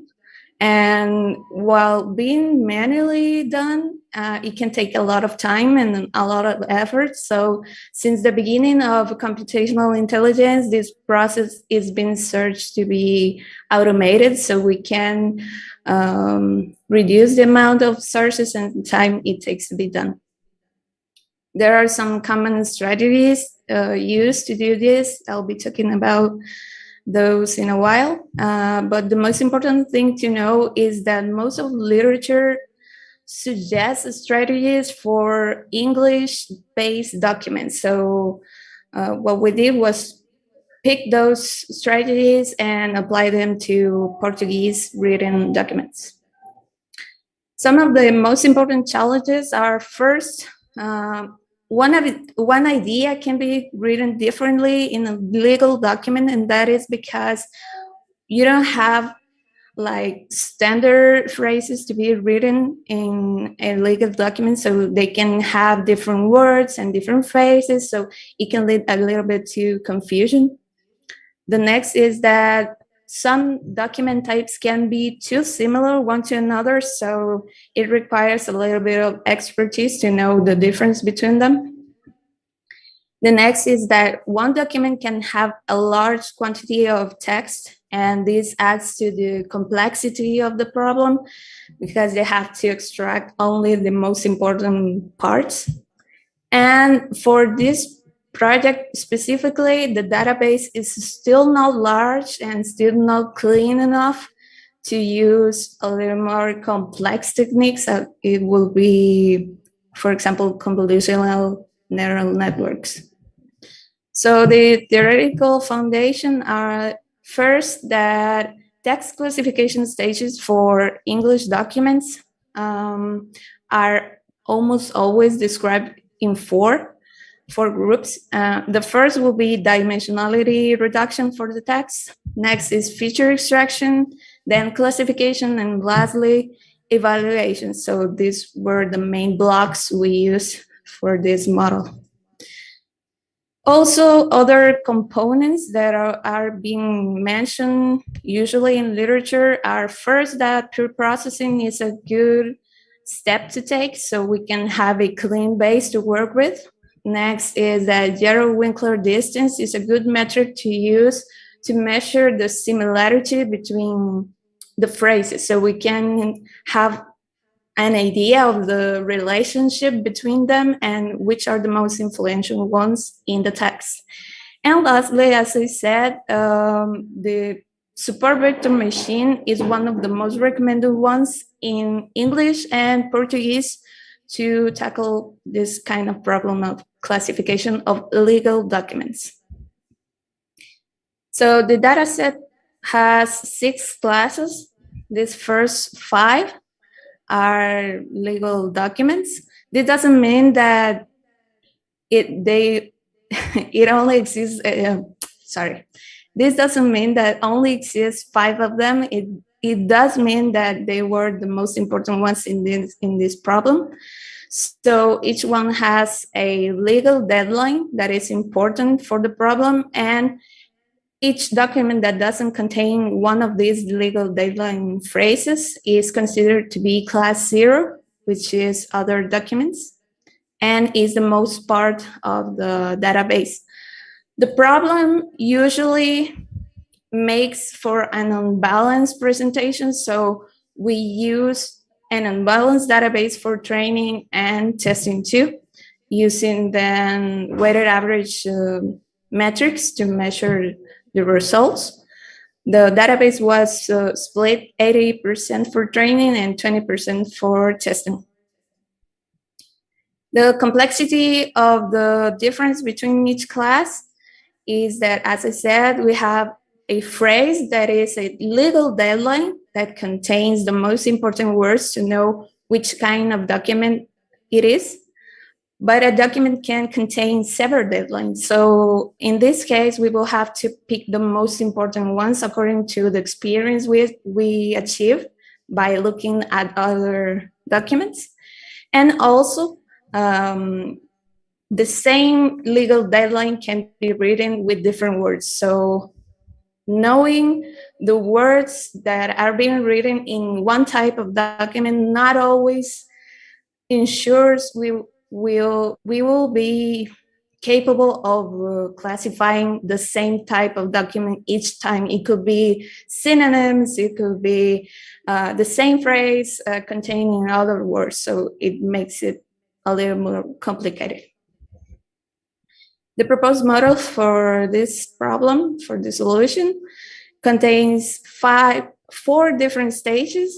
The first is preprocessing, to clean the text, to prepare it to pass over the model, removing punctuation marks, removing unwanted words, leaving the text in lowercase. Then we can pass to the second stage, which is summarization. And what it does is to extract the most important parts of the text so we can work with less text. Then we have text modeling, to take the strings from the text and present it to the classifier in a way that can be mathematically understood. And the last one is classification. So for this problem, the summarization approach was extractive, which means that the most important phrases are extracted as they are in the text. They are not changed. They are only picked by their influence in the text.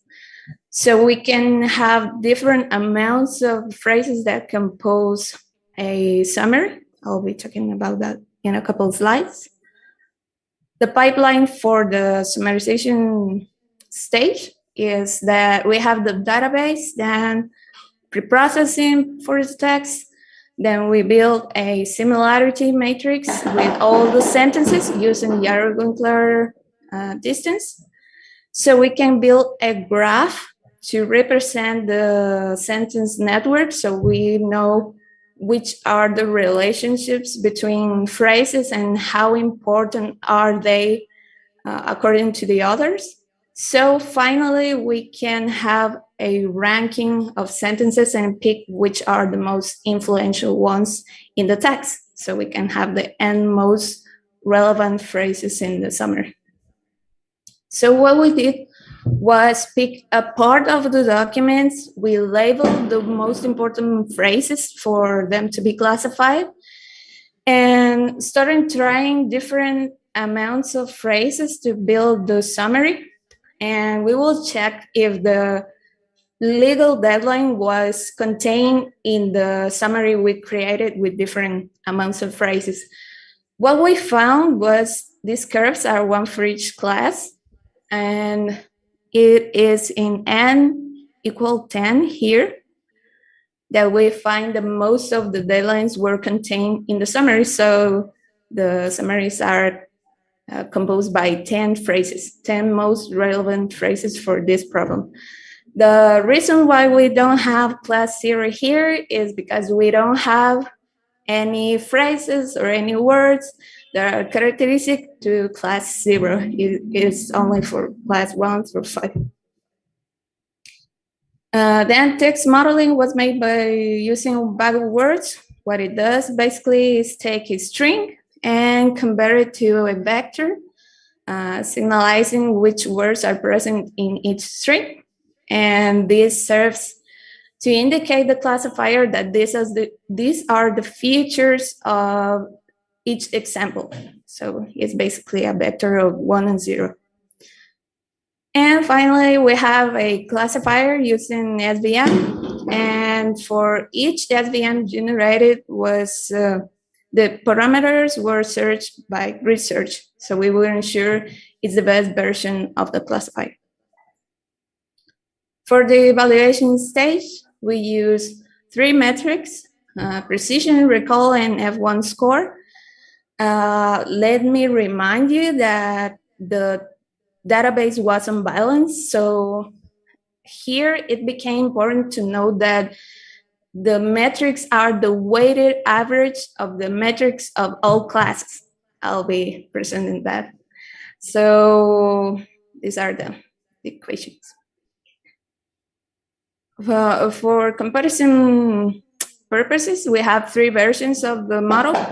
The first one was without preprocessing and without summarization, so we would ensure that the proposed pipeline wasn't introducing too much complexity in exchange for no improvement in metrics. So this is the simpler one.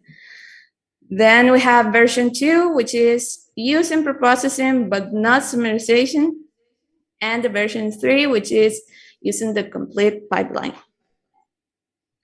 So the results for the version 1 are presented here. We have an accuracy, a total accuracy of 94%, and the weighted average of precision, recall, and F1 score for all classes was 94% also, which is not bad. We were working to improve this metric. So version 2, which is using preprocessing but not summarization, achieved 95% of accuracy. Here we have an improvement in precision, recall, and F1 score considering the first version. And the third version achieved a 96% of accuracy with 96% in all weighted average metrics. Here we have something important that was concluded is that we have an exchange of overall accuracy of the model versus sacrificing some of the metrics for each class. And the best example of that is that in version 2, we have that class 5 achieve 100% precision, but it had 89% recall. So in version 3, we are trying to find a more balanced result. So precision for class 5 is now 97% versus 100%, but the recall improved greatly, which is now 95%. So F1 score became the most important metric for us because it gave us the idea that this is the most balanced version of the model. So the conclusions to be made here are first for the proposed model. It presented the highest metrics, 96% accuracy, which is best among all 3 versions tested, which suggests that the proposed model was the best.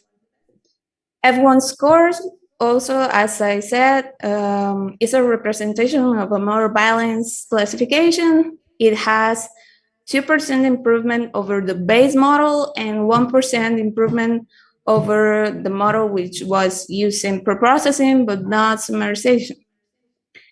For the elements, research allowed us to use the best version of the SVM each time, which ensures that the conclusions are objective and we are not just using a random version of the classifier. Text pre-processing, and extractive summarization have positive impacts in the text classification task for legal documents written in Portuguese. For further work, we have that an abstractive summarization technique could be explored to see if it helps improve some of the interpretation the classifier makes with each example. Other feature extraction techniques can be used instead of bug words. And some classifier ensembles can be tested to check if diversity in classifying stage helps improve the metrics. And that's it. Thank you for your attention, and I'll be answering any questions you may have now. Thank you very much, Chantel.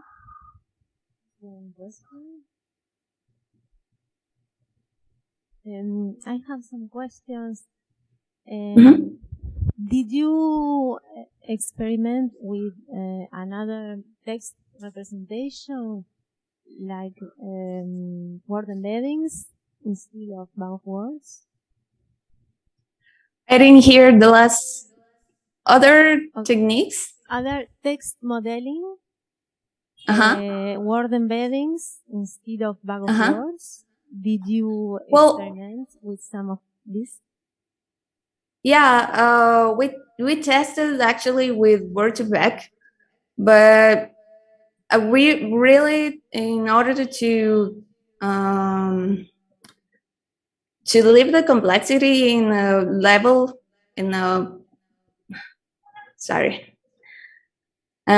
leave the complexity in a lower level, we use bag of words. And that's why in the further work, we're suggesting using other representations because we know they exist.